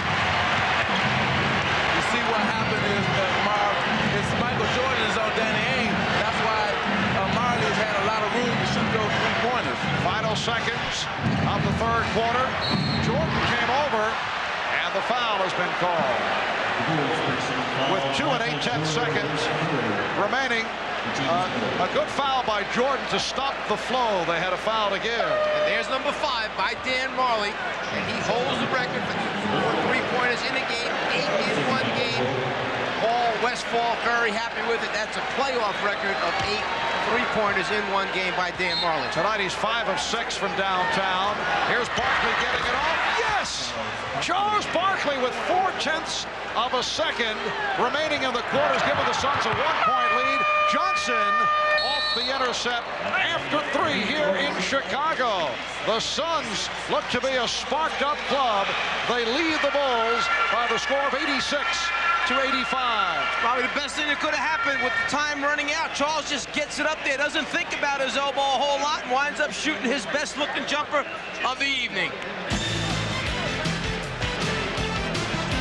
3 quarters complete. Phoenix by 1. We'll be back after these messages and a word from your local station.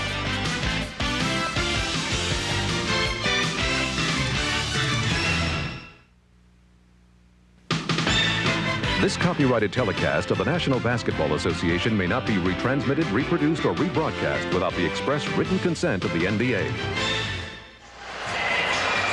Well, for the Phoenix Suns, their season may be coming down to this fourth quarter. They're trailing in the best of 7, 2 games to nothing. They lead the Bulls 86-85 as they desperately seek a victory, looking to make it 2 games to 1 with a game 4 here in Chicago on Wednesday. Charles Barkley, despite the injured elbow, did contribute in the third quarter. He'll sit down right here. Phoenix with Ainge, Johnson, Marley, West, and Miller on the floor. And as Phil Jackson has done a number of times and in the finals thus far, given Michael Jordan the necessary blow to begin the fourth quarter. He's played 32 of the 36 minutes to this point. He's resting right now. Hopefully we'll be able to finish strong for the Chicago Bulls. And on the other side of that, KJ for the Phoenix Suns have played all 36 minutes of this game. John Paxson and Trent Tucker have come on for Chicago.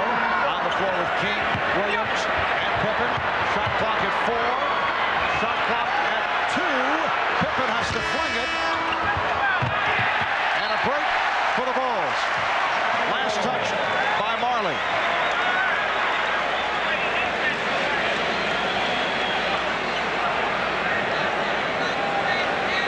Chicago with the new 24.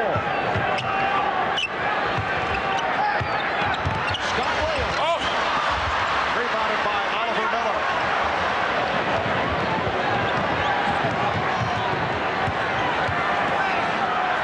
Adam Johnson. 18 for Johnson. I look for Kevin to go for offense right now because he has a strong man guard in him and Trent Tucker. So watch him going maybe into his offensive game. Suns 88. The Bulls 85. Michael Jordan sitting it out right here. He'll be ready for the stretch run. Jordan, the high man, with 29.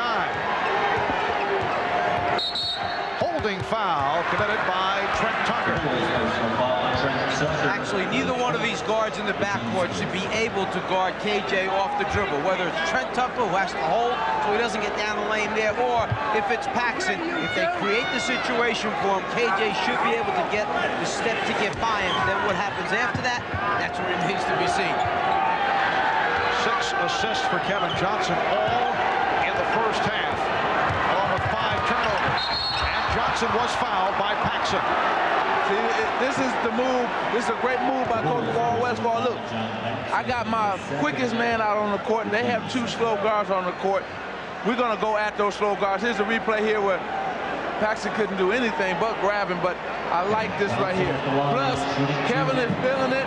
He wants to redeem himself for those other 2 games, and he's having that opportunity right now in the fourth quarter. Magic, they've gone back again to setting that screen with different personnel. It's either Ainge who sets it, or that time Marley set it. They're trying to take advantage of which guy they want to wind up having to guard KJ. They wanted Tucker. Tucker didn't want to switch. Paxson was late getting over. KJ turns the corner. Loose ball foul on Miller. First team foul committed by the Suns. They lead 89-85 with a minute and a half gone by fourth quarter. Phil Jackson will make the decision as to when he will reinsert Michael Jordan. Michael getting the rest. Paxson. Suns 89, Bulls 87. Paxson hitting on his first field goal attempt. With the pick for Kevin Johnson. Yes. Kevin Johnson has hit on 9 of 14. The Suns lead by 4. 2 minutes gone by in the fourth.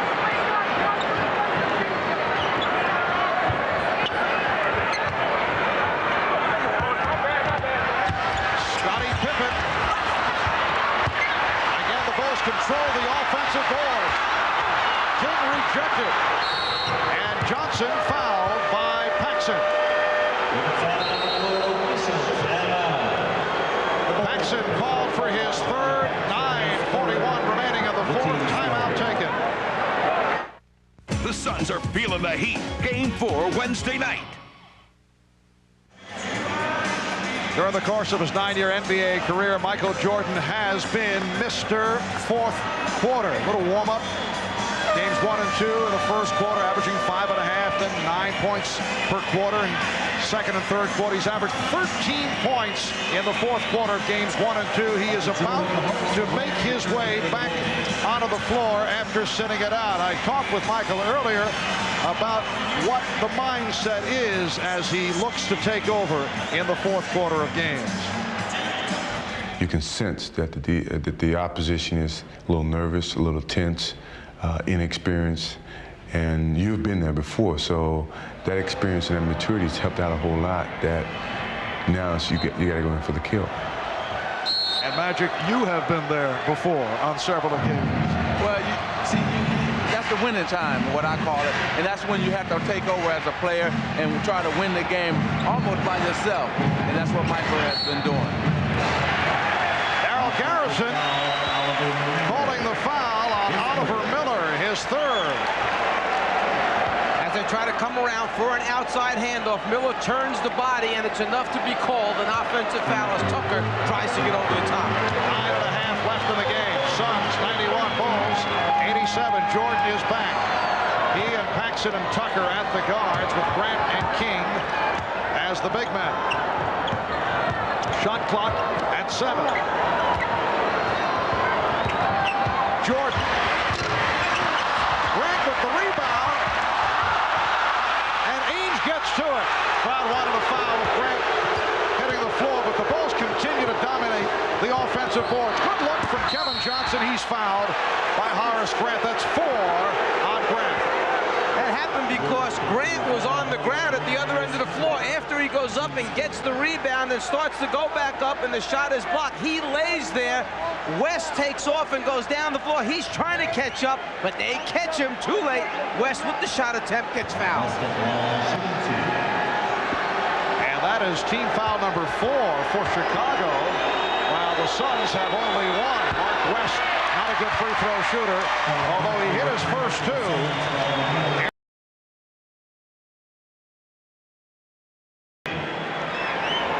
Phoenix went for a stretch there with their 2 big men, Oliver Miller and Mark West, their 2 best shot blockers. West had 103 shot blocks for the regular season. Miller, in much fewer games, had 100 block shots, and they changed a lot of the Chicago attempts. Plus, Phoenix slowed the game down. See, they're taking the crowd right out of this game, and they're doing a good job on their execution on offense as well. Jordan slicing his way, and he's fouled, and he took a pretty good shot. Did not appreciate it. They called an open floor set.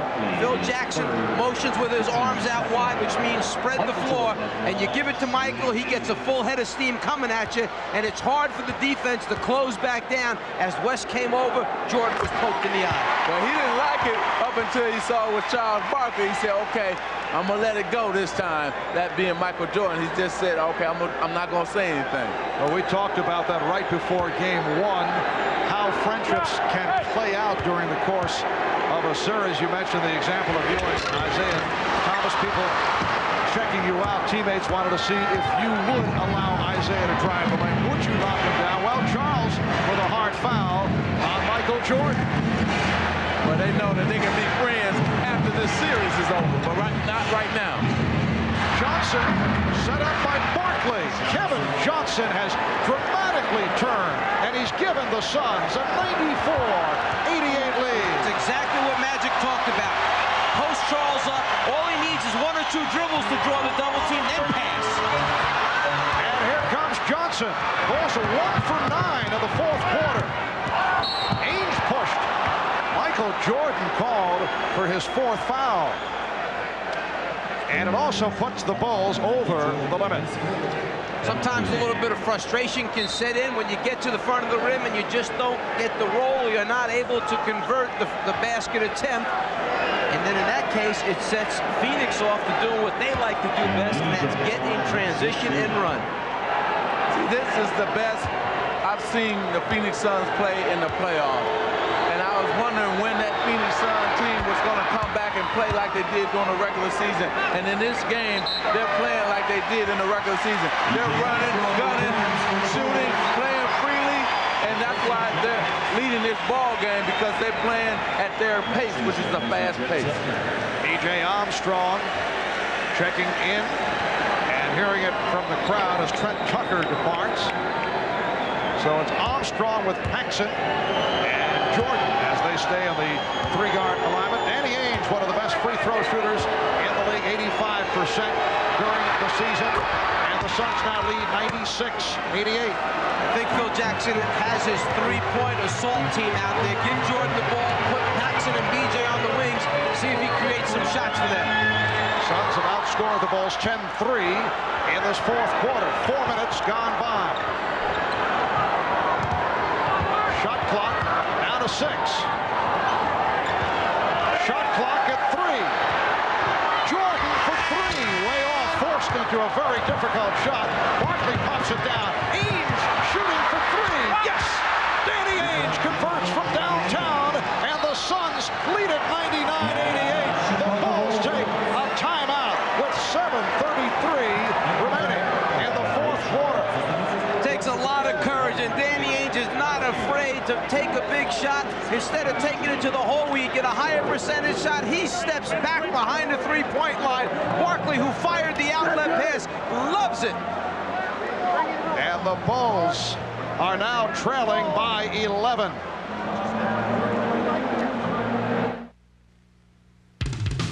The NBA on NBC is brought to you by Mitsubishi, the new thinking in automobiles. By Apple, makers of PowerBook Duo.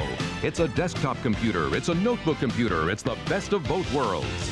And by cold-filtered Miller Genuine Draft. Get out of the old, get into the cold. Well, during the regular season, the Phoenix Suns set an NBA record by hitting 398 three-point shots. Not able to do it from three-point land in games 1 and 2, but check out the number tonight. 8 of 10 from downtown. Marley is 5 for 6. Ainge just hit from deep in the corner, and the Suns now lead 99-88. The Bulls are only 1 for 10 from the field here in the fourth quarter. Well, I'm going to say something that fans probably can't relate to, but this is a more relaxed Phoenix Suns team than they were at home.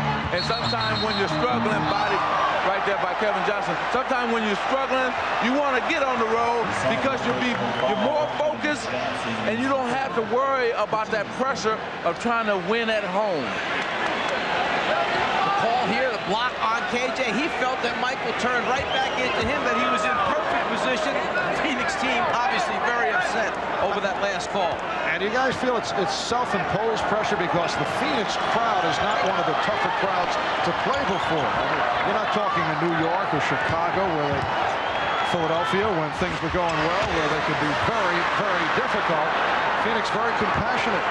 Yeah, it's not the crowd because the fans in Phoenix love their team, but as a player sometimes you play like you're supposed to win at home. And right now they're playing, they know they have to get out and run, do the thing they're supposed to do. Right off the steal, Pippen, set up by Jordan, cuts it to a 9-point Phoenix lead. It appeared for a moment that Phoenix was going to call a 20-second timeout. Paul Westphal was up signaling for a 20-second timeout right after that basket. They never saw him. Instead, they're up the floor. Marley eluding Pippen. Yes, Dan Marley. 7 of 10. He has 19. The Suns 101 and the Bulls 90. Michael Jordan given some room, but he's off now since making his return. Last touch by Phoenix. Now Dick Pavetta changes the call. He's called a loose ball foul. It's on Barkley, his 4th. And there's no sense in Charles Barkley getting upset and causing any more problems. Accept it, move on with the basketball game. Don't pick up a technical right now. Turn the crew of officials against you. Phoenix with its 4th team foul. Bulls already over the limit. Pippen for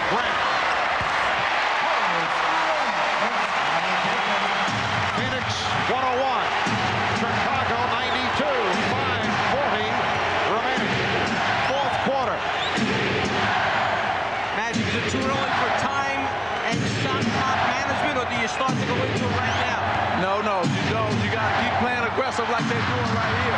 That's what got you the lead. Three-point attempt by Ames went way short. Here is Armstrong.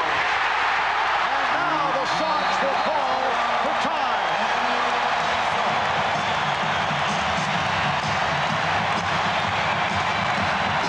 Phoenix by 7 with 5:14 left in the game.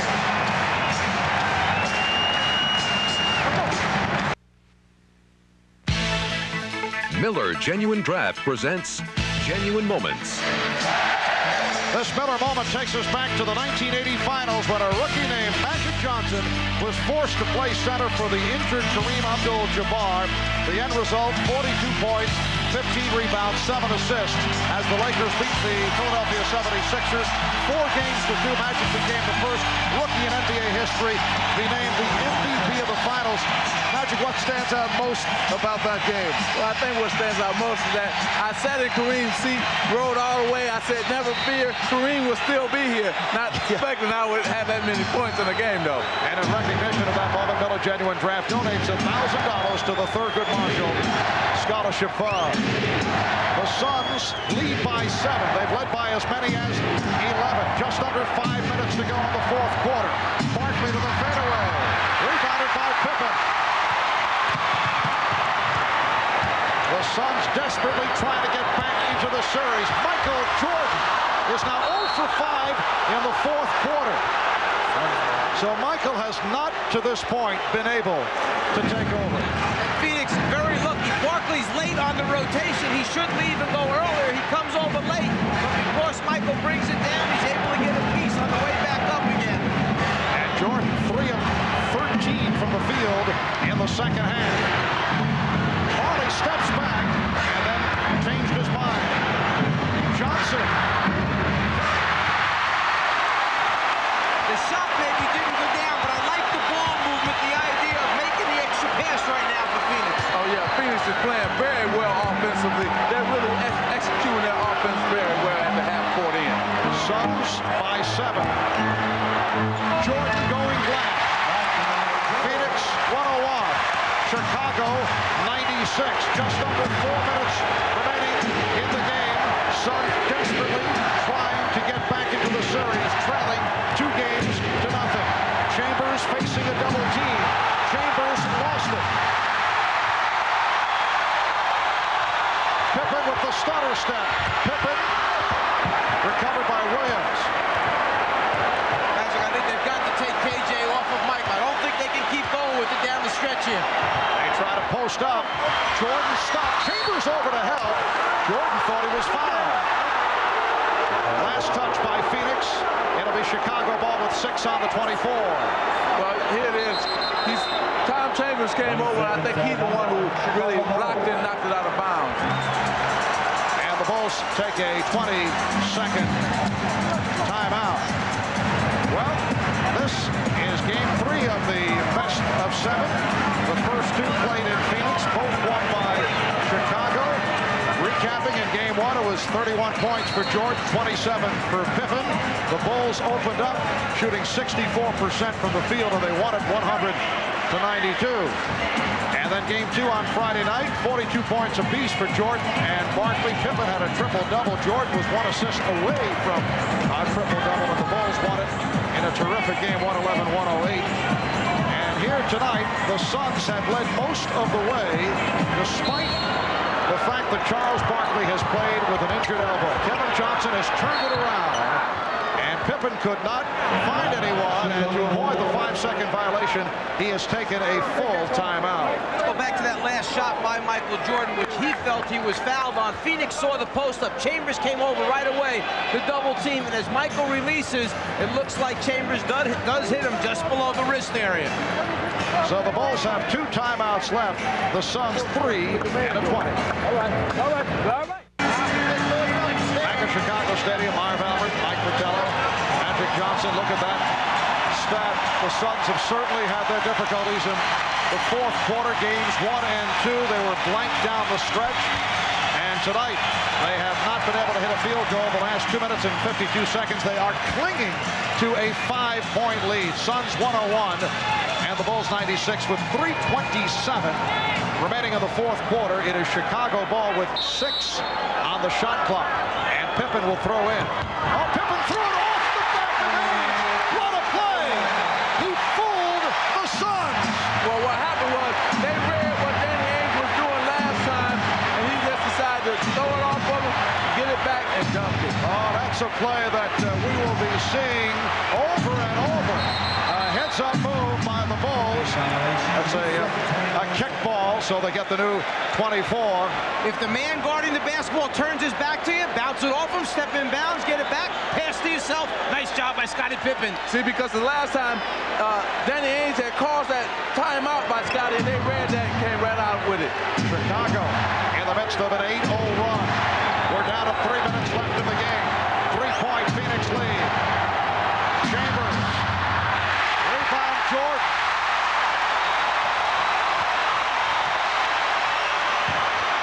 Jordan with the pull-up. Oh, a tip by Grant.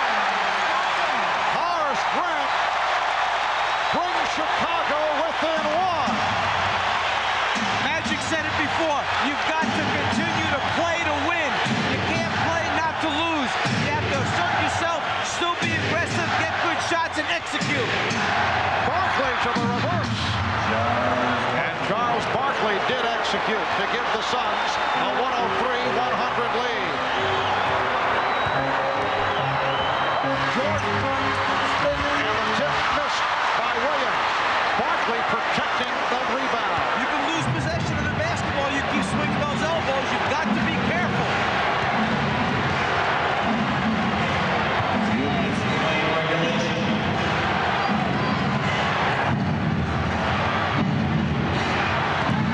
Chambers off the fake.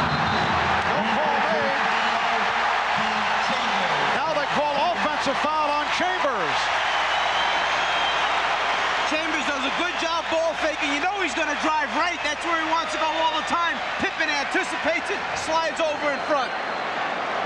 And here's Barkley's reaction. I don't know if he was reacting to the call, but what happened was he wanted Tom Chambers to kick it to the open man when Pippen had left. Suns lead by 3. Bulls trying to make it 3-0 in the best of 7. Suns trying to cut it to a 2-1. Chicago lead with Game 4 coming up here on Wednesday night. Minute 35 to go, fourth quarter. Jordan sets up Grant. And the foul.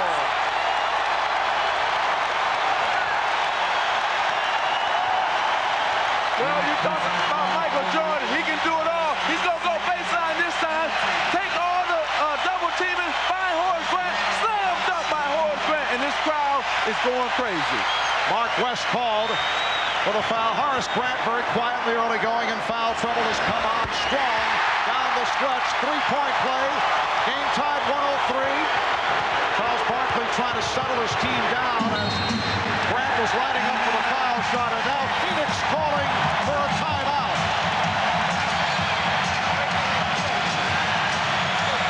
A minute 27 remaining in the fourth quarter. It's the Bulls back from an 11-point deficit, tying the game at 103.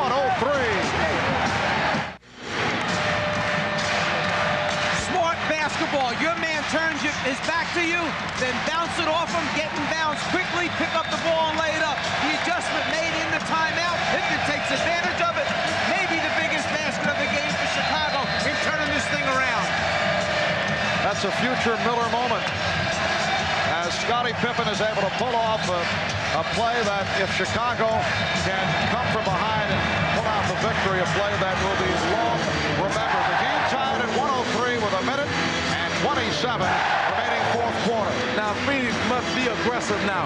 They stopped being aggressive, and that's why this basketball game is tied.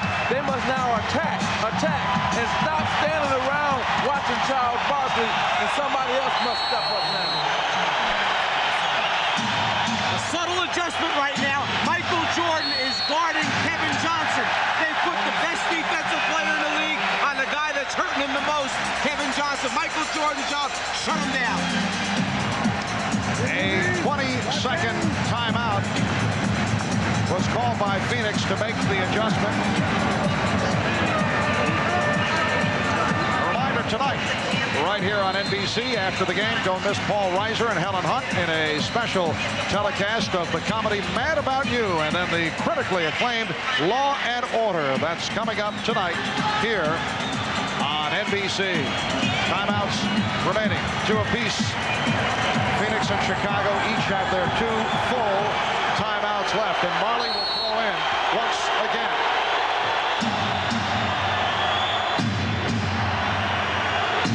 Shot clock at 15. Ainge just hit the floor in a collision. Barkley called for a traveling violation. Phoenix tried to run a play. Coming out of that timeout, the play was destroyed when the players collided and fell to the floor. Barkley was left with the basketball, shuffles the feet as he tries to elude the taller, bigger Horace Grant. A 13-2 Chicago run after they had struggled earlier. They had hit only 1 of 10 at one point from the field. Here is Jordan. Rebound tip missed by Williams. Scott Williams missed time, and here come the Suns. Just under 1 minute remaining in the 4th quarter, and a call now against Phoenix. Offensive foul. It's called on Miller.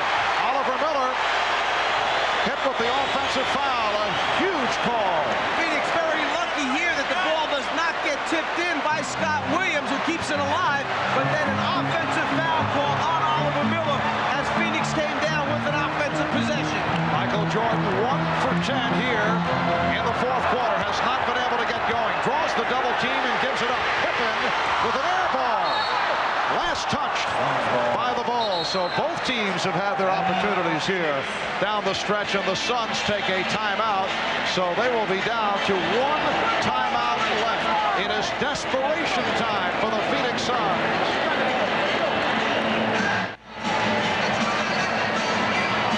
Well, in this 4th quarter, Chicago only 8 for 28, but how about 28 shots as compared to 10 for Phoenix? Marv, I think what's happening here is that the travel time has caught up with both teams, because, you know, they only had 1 day in between games. They flew all the way from Phoenix, and we had a well-played game until this quarter, but I think both of them the legs are tired, and they're starting to feel it, both teams. 10 shot attempts for the quarter means that 1, you're either getting fouled a whole lot, or 2, you got a whole lot of turnovers taking place there, which means the other team is coming down, or 28 to 10 difference means that Chicago's pounding you on the offensive boards. A very big call against Phoenix, coming down with possession, and Paul Westphal is encouraging, hurry up, get into the offense. The left elbow in the lane area by Oliver Miller against Stacey King, called for the offensive foul. This capacity crowd urging the Bulls on. 35, 7/10 seconds remaining in the 4th quarter. The Bulls and the Suns tied at 103.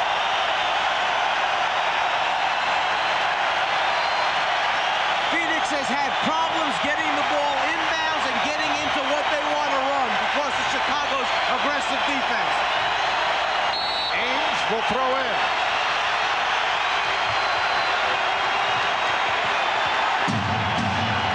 Kevin Johnson. Rebounded by Michael Jordan. There's a 2-second disparity between time remaining and the 24. The Bulls and Suns tied at 103, and Johnson steals from Jordan. Here's Marley. But they may have called a timeout. That won't count. What happened was that Paul Westphal saw that Dan Marley was streaking down the court. He said, no, KJ, don't call the timeout. Dan Marley is down court. And it was too late. Did a player on the floor take the timeout as KJ comes up with it? There's the timeout call right there by KJ. Good call. Coach can't call a timeout on the sideline. It must come from a player on the floor. So KJ called it at first. Then Paul said, somebody's down the floor. Hurry up and get it to him. But KJ took the timeout. Paul knows it right there. Does he call it? No question about it. Timeout? Uh-oh. No. Wait, let me turn and throw it down the floor. Kind of a half half-hearted, but he did gave the indication. That's the final timeout for the Suns when we resume Phoenix ball with 12 seconds left.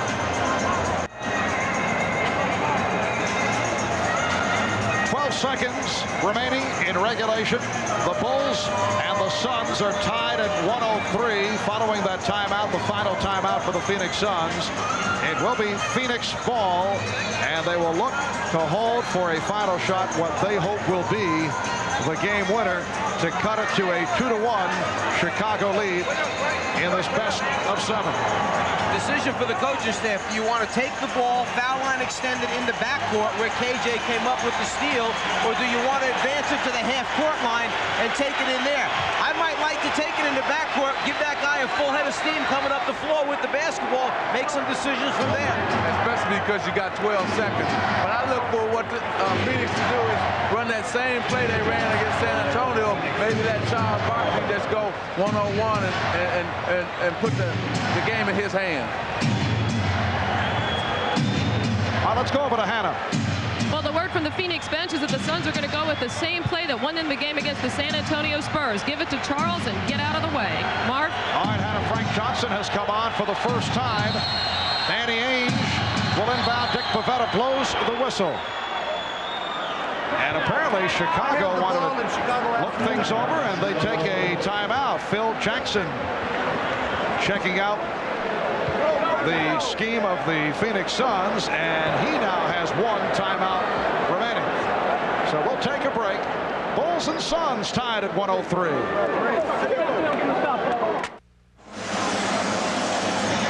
Back in Chicago with 12 seconds remaining in the fourth quarter. The Bulls and the Suns tied at 103. Phil Jackson just took a timeout after checking out the Phoenix Suns alignment.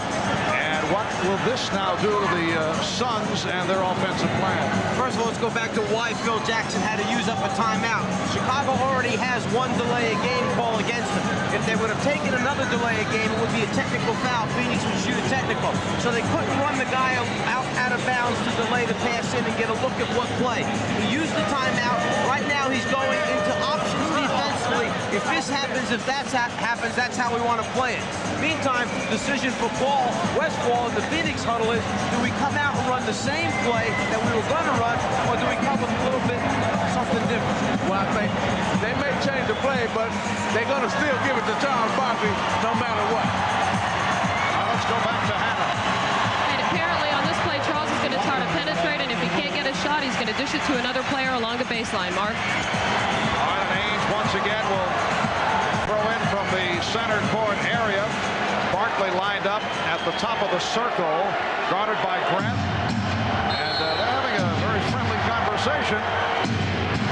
Barkley comes out for it. Checks the clock.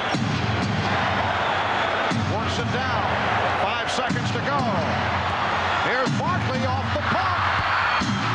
Rebound Jordan. Calling for time. The clock showing 0.2 of a second remaining. Let's see if they adjust that. 0.2 of a second remaining. Chicago using its final timeout. The difference in this shot and the one against San Antonio, he came straight at David Robinson, had him back it up. This time Grant got him going to his left, so he had to shoot back across his body. He had to use a little fake first to get enough room to get Grant off balance before he got the shot. The coach, does he think it's going in? He's hoping real hard right now. Doesn't get the good bounce. And they have adjusted the clock. 1 full second remaining in this fourth quarter. Now, as we mentioned before about using delay of games, Chicago had used up their one opportunity. Phoenix does have a delay of game left. So when Chicago comes out of this timeout, the guy on the basketball for Phoenix should count 1,001. Then run across that sideline with his hands up. The referees will stop the game, and they'll let him start over again. This will give him a chance to look at it. And here's the replay again. Let's see if there was 1 second left on the clock when Michael Jordan called timeout. He's up. So it must have been somebody else other than Michael Jordan. Mike Mathis had the first timeout. He was in the backside. Shot again. It's at the foul line. Darrell Walker, number 20, is the one who signals the first timeout for the Chicago Bulls. Now, if I'm Phoenix, I'm going to put two players, the out-of-bounds man and Michael's original man, on Michael Jordan to make sure he don't be the guy who's going to beat me here. So you're going to double-team Michael Jordan without the basketball? Exactly, right now. Then how are you going to take your delay of game? You got to think about that. You take that first and then double-team it. Okay. All right, let's go to Ahmad. What the Chicago Bulls are going to go is what they call a wraparound play between Michael or Scotty. One of them will break to the basket. The other one either take the shot or try to get it inside. All right, Ahmad, Pippen will throw in from the center court area. 1 second remaining in regulation. Game is tied, and there is the delay of game taken by Danny Ainge, so the Suns are able to check it over. And you saw that Frank Johnson and Kevin Johnson are double teaming Michael Jordan right now. All right, now Pippen will throw in. Pippen to the basket to Grant, and we go to overtime. That almost worked.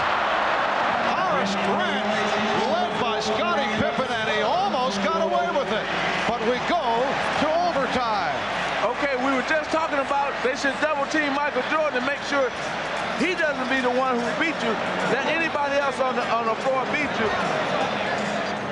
There's the pass by Pippen inside to Grant, who just can't control it to convert the basket attempt. As Magic said, Michael 2 times, he can't get free. That's where Scotty's trying to go with the pass at first. He can't get it, so he goes to the Grant option. So we head to overtime. The Bulls and Suns tied at 103. Yeah, good night, Phil.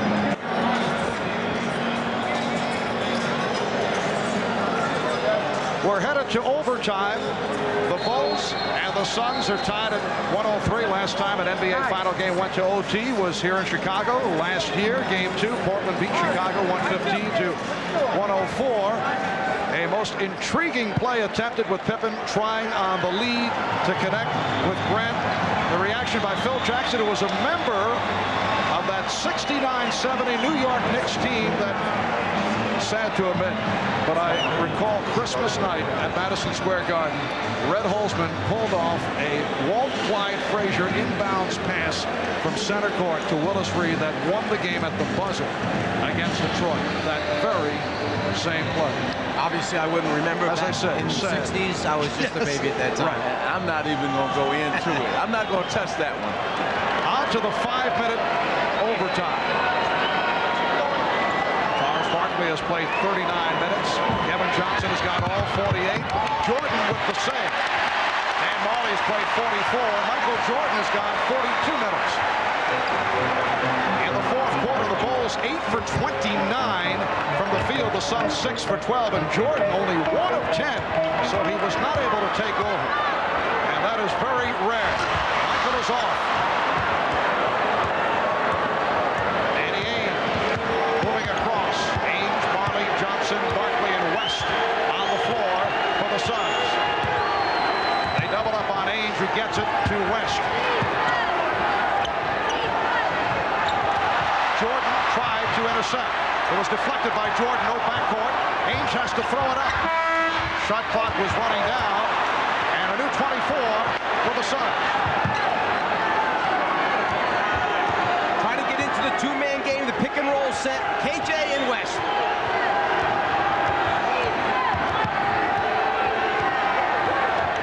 Seven on the 24. Good look by Johnson, and West will go to the line. He was held. Mark West was fouled. Once you run 2-man basketball and you're double teamed as the ball handler, the roll man gets a defensive guy to rotate to him, then the other 3 players must get to spots on the floor. The spot that time right in the heart of the defense, middle of the lane. West 52% free throw shooter, but 3 of 4 from the line tonight.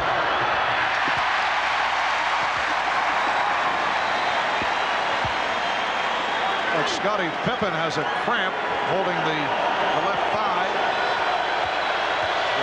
Maybe he took a knee and he's trying to rub it out. So West misses on both. I think what they have to do, that being the Chicago Bulls, is get Michael down closer on the box, closer to the basket, or he won't have to dribble as much.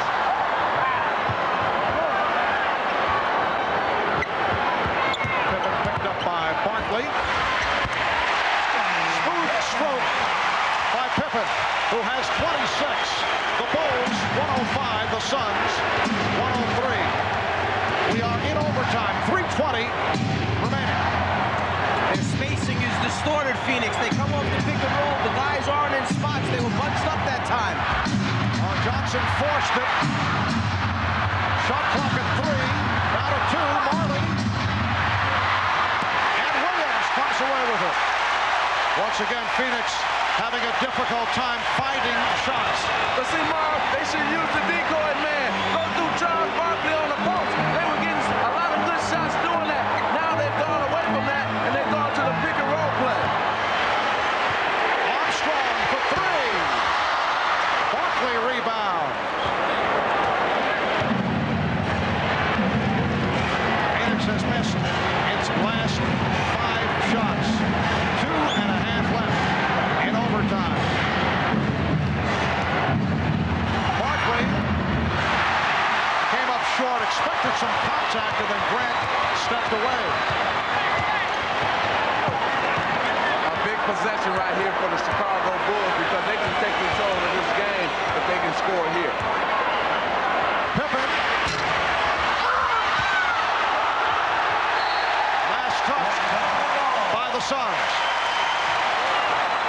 The officials right now are letting these two teams play. There's a lot of body contact. They're letting the players determine the outcome. Phil Jackson is hollering at Scotty and BJ. He want to get something going to that basket where he can get a foul or maybe a layup and not jump shots right here. Crowd chanting, let's go Bulls. Jordan to the basket. He's 1 for his last 12. Good job by West stepping up that time to take away that clean look of Michael Jordan.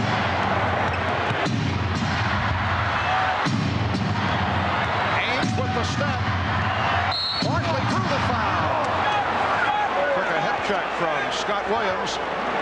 Charles Barkley will shoot a pair. Something that wasn't happening in game 1 and 2 as the Bulls players were putting it on the floor. No one was coming over. There you see West. Even though Michael goes by him, he doesn't get a clean look. And now Charles initiates the contact with the ball fake, just wants to draw body contact, and then maybe the shot will fall. Who knows? But now they've got to make their free throws. Barkley only 2 of 5 from the line, 76% for the season. Barkley with 16 points, 16 rebounds, and he has played hurt. And on this next free throw, it will be a 23-5 advantage at the foul line in favor of the Phoenix Suns.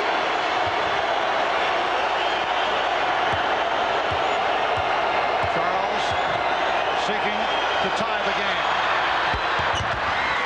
The Suns and the Bulls at 105 apiece. 40 left in overtime. Jordan working down low. Changed his shot but drew the foul. West came over looking for the block. Give Scott Williams almost the assist or the credit for that because he blocked off KJ in order for him to come over and help. Oh, it's not a shooting foul? No, at the last second, the two officials conferred and they said that Michael passed it off at the end. Instead of shooting it, they give it to him on the side. Oh, man. And the foul was committed by Barkley, his 5th. Now Phil Jackson calls for a timeout with 1:33 left in OT. The determining factor at the end, after the whistle, watch what Michael does with the basketball. Does he shoot the basketball or does he try to hit a teammate with a pass? In their opinion, he was trying to hit Grant underneath, so they give him the ball out on the side. With the timeout, he'll step out for these words. Coaches tell players when you foul, don't let the offensive guy get his arms up to the basket if you can. Hold him down. KJ holds Michael Jordan's right arm there. He grabs him, and because of that, Jordan can't follow through for a shot attempt. So as a result, it looks like he's trying to pass the ball to Horace Grant. The officials conferred. They awarded the ball out on the side. Michael saying, he pulled my arm down. That's why I couldn't shoot it. Phil Jackson, the coach, he can't believe it. Well, when the last time you seen Michael Jordan go to the basket and you know it's winning time and he's not going to shoot it. You know that man's been in this situation millions of times. You know he's going to shoot that basketball. So the Bulls get the new 24. Minute 33 remaining in overtime. Game time 105.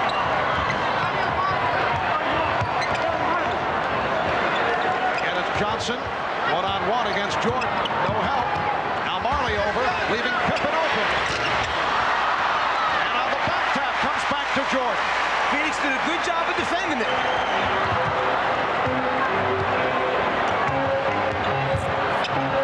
Jordan. Well, Johnson fell down, going for the fake, and Michael Jordan, who has struggled from the fourth quarter on, is able to hit the basket that gives Chicago a 2-point lead. The first time they tried to get it going, Phoenix defended him well. But on the reverse, KJ loses his balance trying to hip up and bump Michael Jordan. Jordan then, with no one in front of him, gets a clean look, hits the jump shot. KJ there, goes down. You've got to try and maintain your balance. Don't give him a clear look. A minute 5 left in overtime. Point, the Suns led by 11, 101-90. They have only one field goal in the last 10 minutes and 14 seconds, a long drought for the Phoenix Suns, who are trailing 107, 105 with a minute 5 remaining in overtime. Let's go over to Hannah Storm. Hannah? Marv, they're going to try to get the ball to Tom Chambers, and posting up down low. If he can't get it, can't get the shot, he's going to try to kick it back out. But Paul Westphal emphasized no three-pointers at this point in the game. Kevin Johnson setting it up against Michael Jordan. Chambers set the pick. Here's Chambers. Oh, what a move. Tom Chambers ties the game at 107. That's the reason they took Mark West out, because they knew that Tom Chambers should score once the double team came. Now to 40 seconds in overtime. Jordan met on the switch by Chambers. Chambers helping out. Shot clock at 6. Shot clock at 4. And the Phoenix Suns in possession. We're down to 20 seconds in the overtime. 15 on the shot clock. Kevin Johnson checking with Paul Westphal. No timeout being called. They want to continue the play. Barkley going at Grant. Here's Johnson on the penetration. Barkley with the rebound. Barkley goes short. Rebound Johnson. Time running down. Here's Ames to win it. We go to a second overtime. Danny Ames with a chance to wrap it. But it is on to a second overtime here in Chicago, with the Bulls and the Suns tied at 107. Well, you know, is Pippen hurt? He might have a leg cramp. He's trying to rub it out. You can see that right now. And here's Chambers right here going into the drive, switch to the left hand, good. And then KJ taking it to the basket to win. Charles Barkley hustles to get another shot. He may have taken that shot too quickly because there were 5 seconds on the shot clock still remaining. And here's KJ kicking it out to Danny Ainge for a 3. As I was telling you earlier, the guys are too tired right now.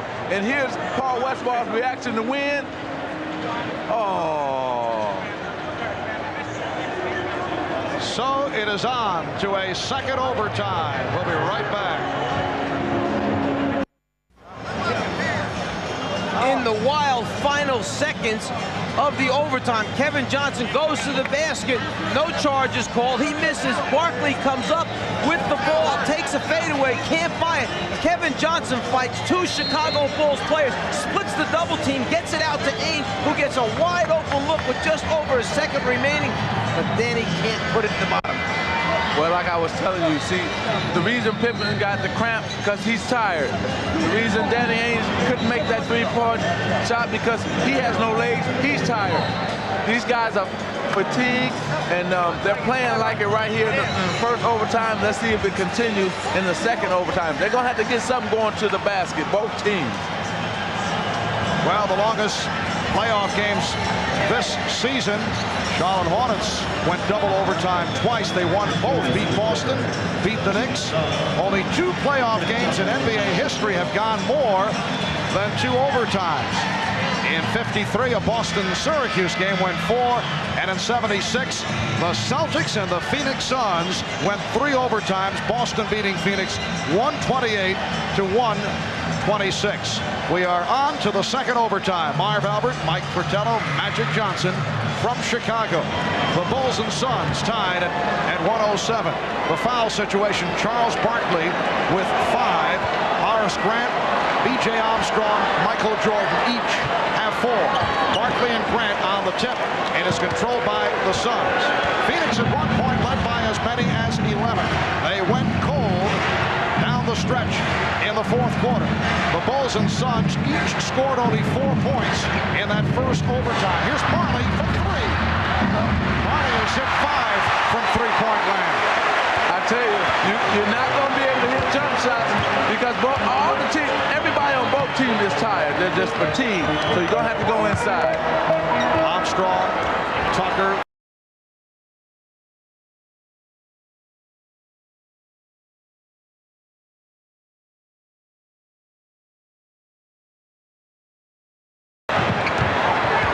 Michael Jordan, 2 for his last 15.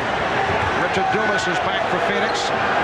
Up front along with Tom Chambers, Charles Barkley, Kevin Johnson, Dan Marley. At the guards, shot clock at 5. Here's Marley. And back come the Bulls as Tucker controls. I'm just so surprised that both teams are not realizing that their legs are gone and take the ball inside to somebody to get a shot there. Armstrong, way off. And Barkley able to get to it. Do I have to go out and make an announcement? They can only hear the game while they're playing it. Oh, man. Scottie Pippen getting ready to make his way back. Dumas lost it. And Grant stepped out. He felt he was pushed. It'll be Phoenix ball with 6 on the 24. And Charles Barkley in a conversation with Darryl Garretts and Trent Tucker sitting down. And now they change the shot clock. 24 is posted. Pippen is back. Scottie Pippen making his return.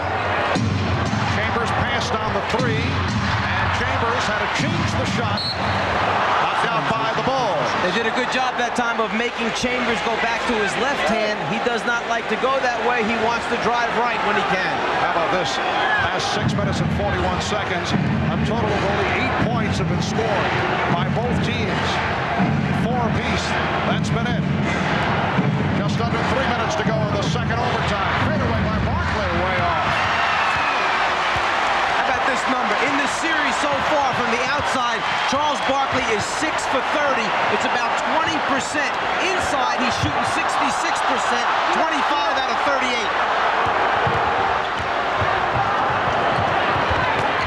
Inside for Williams. Well, Pippen did get it. Down low to Scott Williams. Chicago leads by 2. That's what you have to do. Move the ball around. They got a good shot that time, Chicago. For Scott Williams, that is his first field goal of the night. He does have 13 rebounds. Shot clock at 5. Armstrong off the steal and a foul given by Johnson.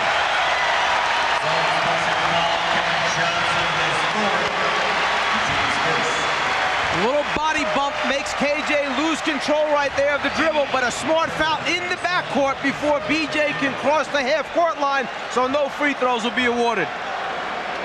I can't believe KJ has played this entire game and the 2 overtimes. I mean, this man must be dead tired. I mean, that's maybe the reason why he lost that ball. After you get body checked like that sometimes, you're so tired you just lose it. Bill Cartwright replacing Scott Williams. There's Frank Johnson, who made just a brief appearance tonight. Bulls by 2. We come up on 2 minutes remaining in the second overtime. Jordan! And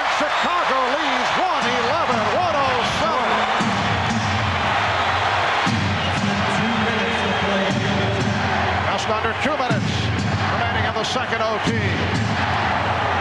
Marley gets inside. Marley on the rebound. Good second effort by Dan Marley to bring the Suns within 2. We just got 6 straight points scored. All of them have been inside. So they're starting to take the ball inside. That's both teams. Scottie Pippen came up hobbling. And a foul is called. Suns doubling up on Jordan. It's on Kevin Johnson. That is his 5th. Jordan flashes across the lane, goes box to box, catches KJ on his back. They deliver the ball right on time at the right moment, just when Michael needed it to convert the layup. Minute and a half left in the second overtime. Welcome back to Chicago. We're in the second overtime, and the Bulls lead the Suns 111-109. The Phoenix franchise and their fans certainly familiar with this game back in June of 1976. Garfield Hurd hitting over Don Nelson to force a 3rd overtime of the NBA Championship Series. Eventually, the Boston Celtics went on to defeat the Phoenix Suns 128-126. The longest NBA Finals contest. 3 overtimes, and the Celtics beat the Phoenix Suns. We have 1 minute and 30 to go in this, the second overtime, and the Bulls with a 2-point lead and the ball. More on the Scottie Pippen situation. You saw him come up limping a moment ago. Let's go to Ahmad Rashad. All right, Marv, it's still that problem with those cramps. Every time he moves, he gets a cramp in a different place. I just found out that if he's not able to go,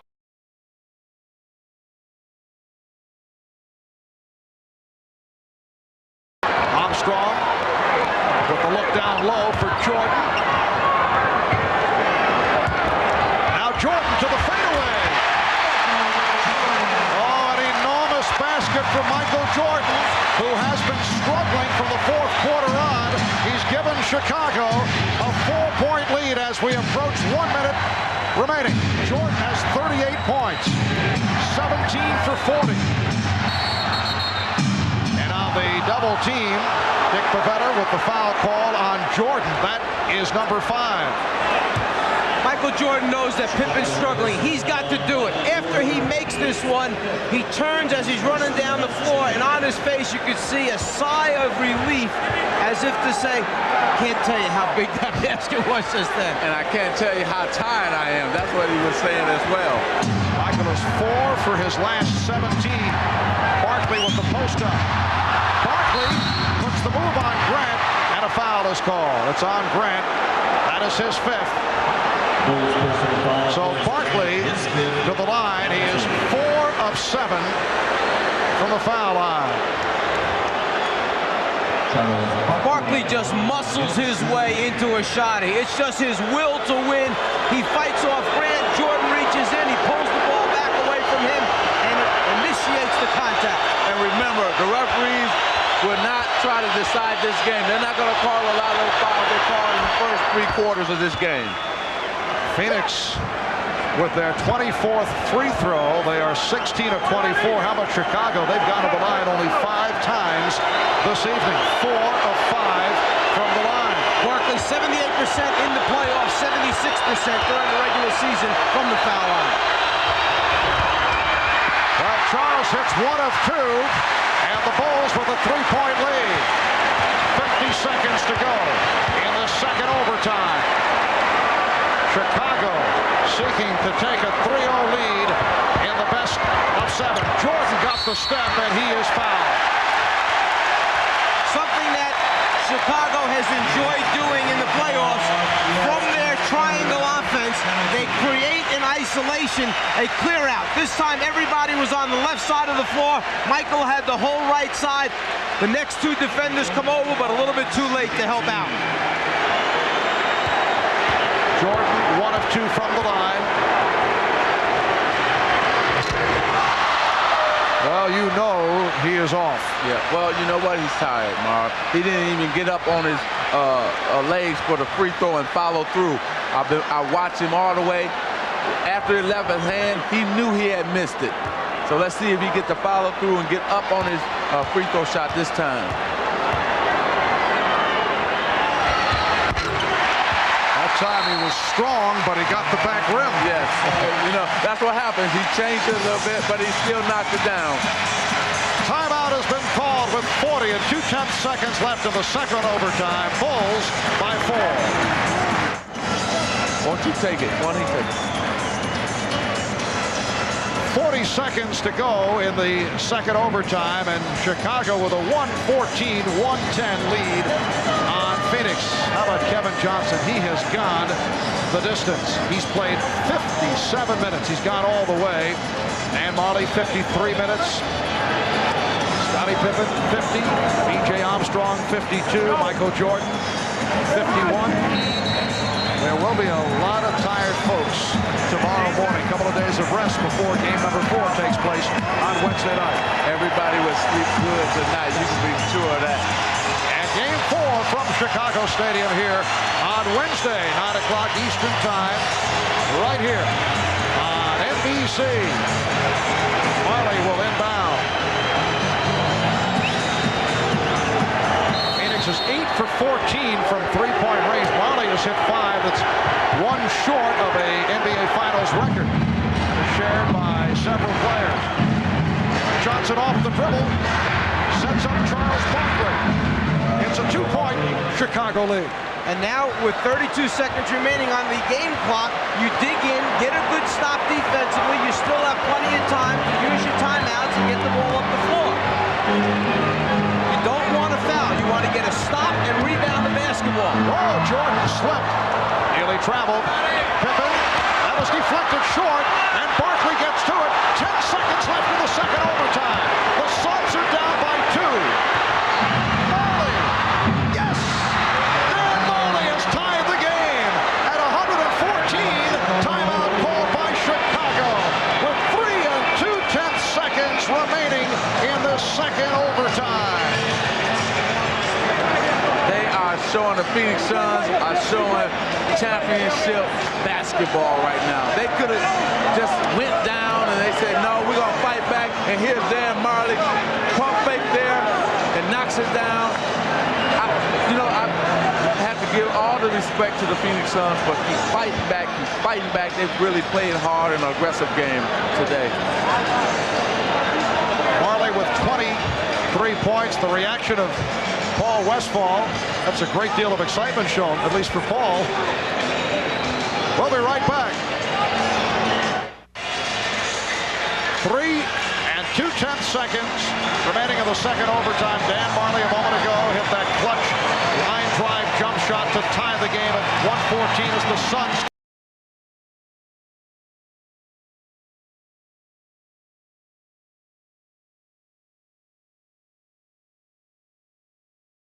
Johnson and Mark West. They're going down to double team Michael Jordan again, just like they did earlier. Chicago likes to have Pippen pass it and follow the passing right now. So since they're double teaming Jordan, there's nobody playing Scottie Pippen. All right, Pippen will throw in. 3 and 2/10 seconds to go. Grant for Pippen. He has the shot. Gets it off. And we go to a third overtime.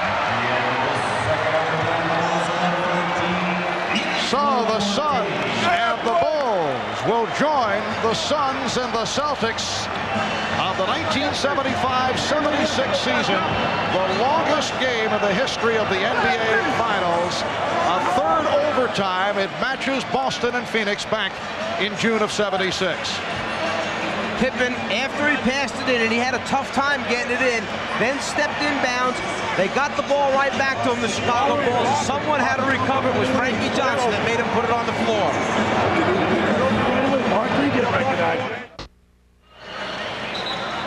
The double team is down here on the baseline on Michael Jordan. Here's Pippen with the ball. When he passes it, this defensive player must come back and pick him up, or else he'll be all by himself.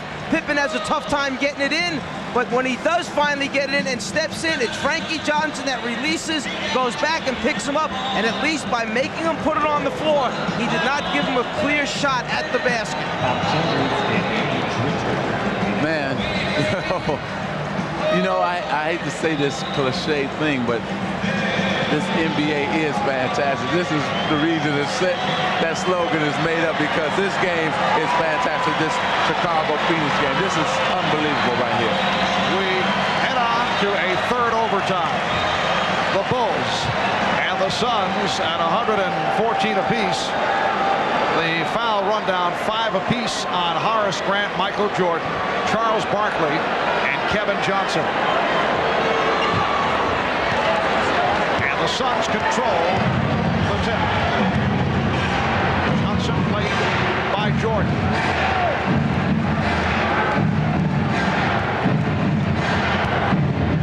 Johnson trying to do it off the dribble and was stopped. See what happened, Marv? Last time Michael let him go to his power hand, his right hand. This time he forced him to his left hand, his weaker hand, and that's why he came up with a short shot. Now Pippen on a mismatch. Well, Scott Williams with only his second field goal, but both have been significant. The Bulls lead 116, 114. Johnson, yes, Kevin Johnson, who has played every minute of this game, and this the start of the third overtime, has come up with an outstanding all-around performance. 25 points for Johnson, and the game is tied 116. Kevin Johnson now playing his 60th minute. Armstrong, it's a two-point attack. Grant hustles it down. A new 24 for the Bulls. Paul Westphal complaining that time Barkley was shoved in the back. That's why he didn't come up with the rebound. Here's Jordan. The Bulls lead by 2. 40 points for Michael Jordan.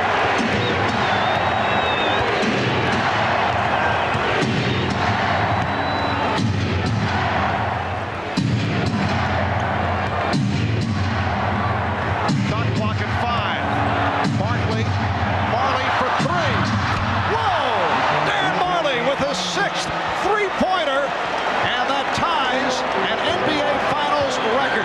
Put Dan Marley alongside Michael Cooper, Michael Jordan, and Bill Laimbeer. You recall Jordan did it against Portland in last season's NBA Final. Marley hit 8 for a playoff record in the Seattle series. Marley came up with that steal, and Barkley able to finish it off.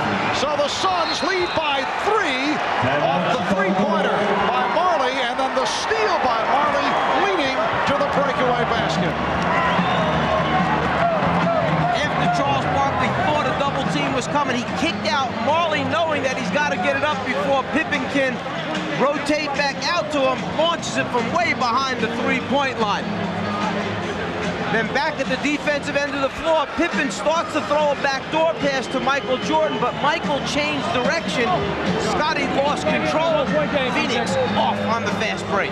Dan Marley with 26 points. He's hit 6 from downtown, and Marley with his 6th three-pointer ties the NBA Finals record.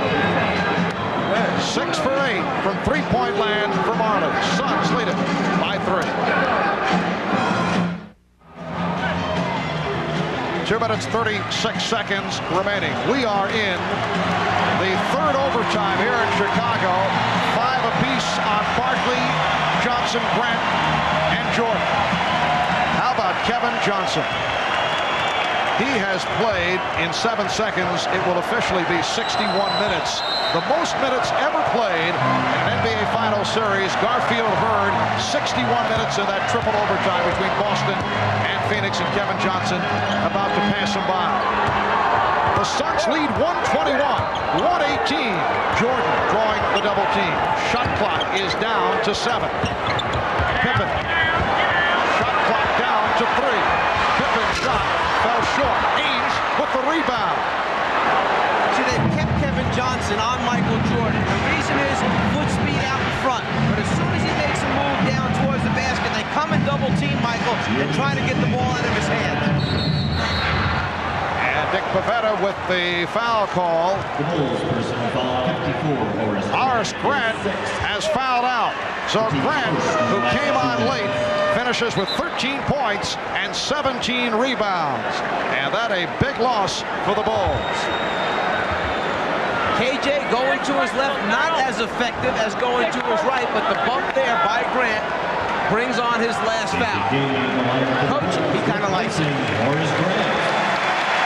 Horace Grant hearing it from the crowd. He's replaced by Stacey King. Horace went 44 minutes.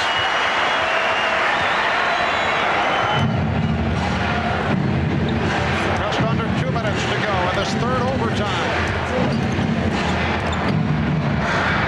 Open shot for Chambers. And King able to get to Barkley on the intercept. Charles Barkley with the interception and the field goal. And the Suns now lead by 5. Charles Barkley taking a page out of that Chicago book where they like to hang around in the backcourt and steal outlet passes. No bigger one than that for Charles. Armstrong rebounded by Marley. And Kevin Johnson controls. Now to a minute and 20 remaining in this third overtime. A remarkable turnaround by the Phoenix Suns, able to come from behind on several occasions during the course of the overtime. Here's Marley, and he's fouled. Marley was hacked, and he'll go to the line. Here it comes right here. The Barkley still, what he's going to do, he's going to pretend like he's going down court, then all of a sudden start right in front of Michael Jordan and lays it right back in. You got to love the heart, the character of this Phoenix Suns team from coming back. They looked like they were going to lose it, then kept coming back, and now they have a chance to win this game right now. As we mentioned earlier, the Phoenix Suns had the best road record in the NBA during the regular season at 27-14. Chicago Bulls during the regular season were not invincible at home, but this not the same Chicago Bulls team during the playoffs that we saw during the regular campaign when they went 31-10. But in the finals, the Bulls, over the last 3 years, 3-2 at home, and on the road 7 up and 1 down, which is surprising. Sometimes players have a hard time understanding why coaches emphasize points early in the game. Go back to when, at the end of the first quarter, Pippen went a little bit too soon to the basket. And Jordan gets the roll. 5-point Phoenix lead. Just under 1 minute remaining in this third overtime. Okay, this is clock management time now. Run that clock all the way down into the Phoenix Suns and then get a shot maybe right at the end of it. Shot clock at 7. Ainge was hit by Tucker. Bulls are over the limit. So Ainge, who is a terrific free throw shooter at 85%, will go to the line. He's 2 for 2 tonight. If it seems like the Phoenix Suns are doing a better job running the pick and roll right now than they were earlier, the main reason is because the guy setting the screen is actually screening someone. He's putting a body on him. Early in the game, they were missing it, so as a result, Chicago was able to either get over or go under and recover and play both players. Right now, 2 defensive players are being occupied by the man with the ball because a good screen has been set. And a timeout called by Phil Jackson. The Suns lead by 7 with 40 and 9/10 seconds to go in this third overtime. Premature celebration by several members of the Phoenix Suns. With the timeout, we'll take a break for these messages. In the bottom left corner of your screen, Barkley makes believe he's going back down the floor, but stops, fakes out Stacey King, who tries to cross it over to Michael Jordan, and it proves to be a monstrous basket for the Phoenix Suns here as they open up the lead against the Chicago Bulls. Charles with the big defensive play, not noted for his outstanding defense perhaps in the half-court area, but certainly big right there. Charles Barkley, playing despite that injured right elbow, has come through with 24 points, 19 rebounds. Dan Marley, 28 points, including 6 3-pointers. And Kevin Johnson turning it around, 25 points, 9 assists. Kevin Johnson has got the entire game. Michael Jordan leading Chicago with 43. Scottie Pippen with 26. Chambers knocks it away. And a foul called on Tucker. Trent Tucker called for the foul. He tried to get it back. And with Chicago over recall what happened with Tom Chambers came over, stole the ball, took it out of Trent Tucker's hand, and then in retaliation, Trent Tucker then fouled him. But this Phoenix team has not quit all game long. And if I'm Paul Westphal, what I do is try to grab that game ball and give it to Kevin Johnson to make him realize, hey, you did it for us, big fella. You were the key. We want you to play just like that in game number 4. And here's Frank Johnson replacing Charles Barkley. And Barkley greeted back at the bench. Charles able to hang in, playing hurt, and comes through with a very tough performance. 9-point Suns lead. 30 seconds remaining in this third overtime. Jordan draws the foul on the three-point attempt. That a potential 4-point play. Ainge called for the foul. Jordan will go to the line. Talk about trying to get points back in a hurry. That could have been a 4-pointer. Well, Jordan, knowing he's the veteran that he is, he just created that foul right there. He just really jumped into Danny Ainge and made the referees call that. Rare appearance at the free throw line for the Bulls. They are 5 for 7. That's it. While the Suns 22 for 31. 8-point Phoenix lead. Here's Gerard Mustaf, who has not played at all this series. Checking in. Not bad when you can pick up 16 extra points at the foul line. Well, Jordan trying to slap it off the glass, does get to it, and then Frank Johnson breaks it up. Look out. Frank Johnson making new friends in the crowd. Michael Jordan missed on purpose, but he did not get the angle that he was looking for. Yes, it's a smart move. They're trying to do anything they can to win this game, that being the Bulls. Here's Jordan for 3. And the ball goes to Phoenix with 20 seconds remaining. Suns lead 129-121. The crowd here at Chicago Stadium is filing out as Mustaf handles. And the Suns just looking to run the clock down in a remarkable come-from-behind victory. The Phoenix Suns in triple overtime have defeated the Chicago Bulls 129-121 to battle their way back into this series. Chicago now leading it 2-1. Game number 4 will take place here at Chicago Stadium on Wednesday. Game 5 now will take place here in Chicago on Friday. Now let's go over to Ahmad. We'll find one, Paul. Well, I got Paul Westphal right here. And as soon as I find a camera, we'll be in business. Right. All right, Paul. Now we'll go over to Hannah. Hey, I'm here with Kevin Johnson and Charles Barkley. First of all, Charles, a heroic effort on your part. How much pain were you playing in tonight? Well, I can't use pain excuse. I can't believe how I feel right now. I know I'm the best one-arm basketball player in the world, though. But, hey, I love this guy. And I kept telling him all day, 1836. I said, there ain't no pressure out here, just have fun.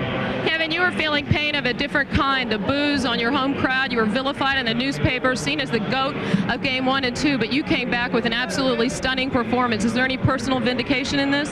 It's just a good win for the team. I want to do whatever I could to make our team win. And when I walked into Chicago, I had a lot of fans here. They were cheering me, I guess, because they liked the way I had been playing in Game 1 and 2. You played more minutes in this game than anyone in NBA Finals history. Was there any point in the game where Coach Westphal wanted to take you out? Not really. He wanted to give me some confidence. He let me play the whole first half. I was just trying to be aggressive. In the second half, it's a matter of emotion, and you're going to do whatever it takes to win. Congratulations on a spectacular win and showing a lot of heart and character. Now let's go to Ahmad. All right, thanks, Hannah. Paul Westphal, you played in '76 in that triple overtime against Boston. Any similarities here tonight? Well, the biggest difference is the good guys won this time. What about KJ? Put in all that time. Did you ever think about taking him out? No, I just told him if he ever needed a rest to let me know. But I was so happy for him. And that guy has taken a beating in the press and by the fans. And he's too great of a player, and he showed what he can do in the finals. I'm very happy for him. God had to be great for his confidence factor because, as you said, he did take a lot of heat. But as he played so many minutes tonight, how do you look forward to the next game? hey, if we didn't win tonight, we could have kissed next game goodbye. I mean, he has 3 days to rest. We play Wednesday. He might play 48 minutes next game too. Who knows? All right, Paul. Good luck to you and congratulations and everything. See you next on Wednesday. All right, thank you, Mike. Thanks, Paul. Back to you, Bye to Ahmad, and it was 62 minutes for Kevin Johnson. Scored 25 points at 9 assists. Charles Barkley, 24 points, 19 rebounds. Dan Marley on fire, 28 points, including a record-tying NBA Finals, 6 from three-point land. Michael Jordan had 44. A dramatic triple overtime victory for the Phoenix Suns over the Chicago Bulls, 129-121.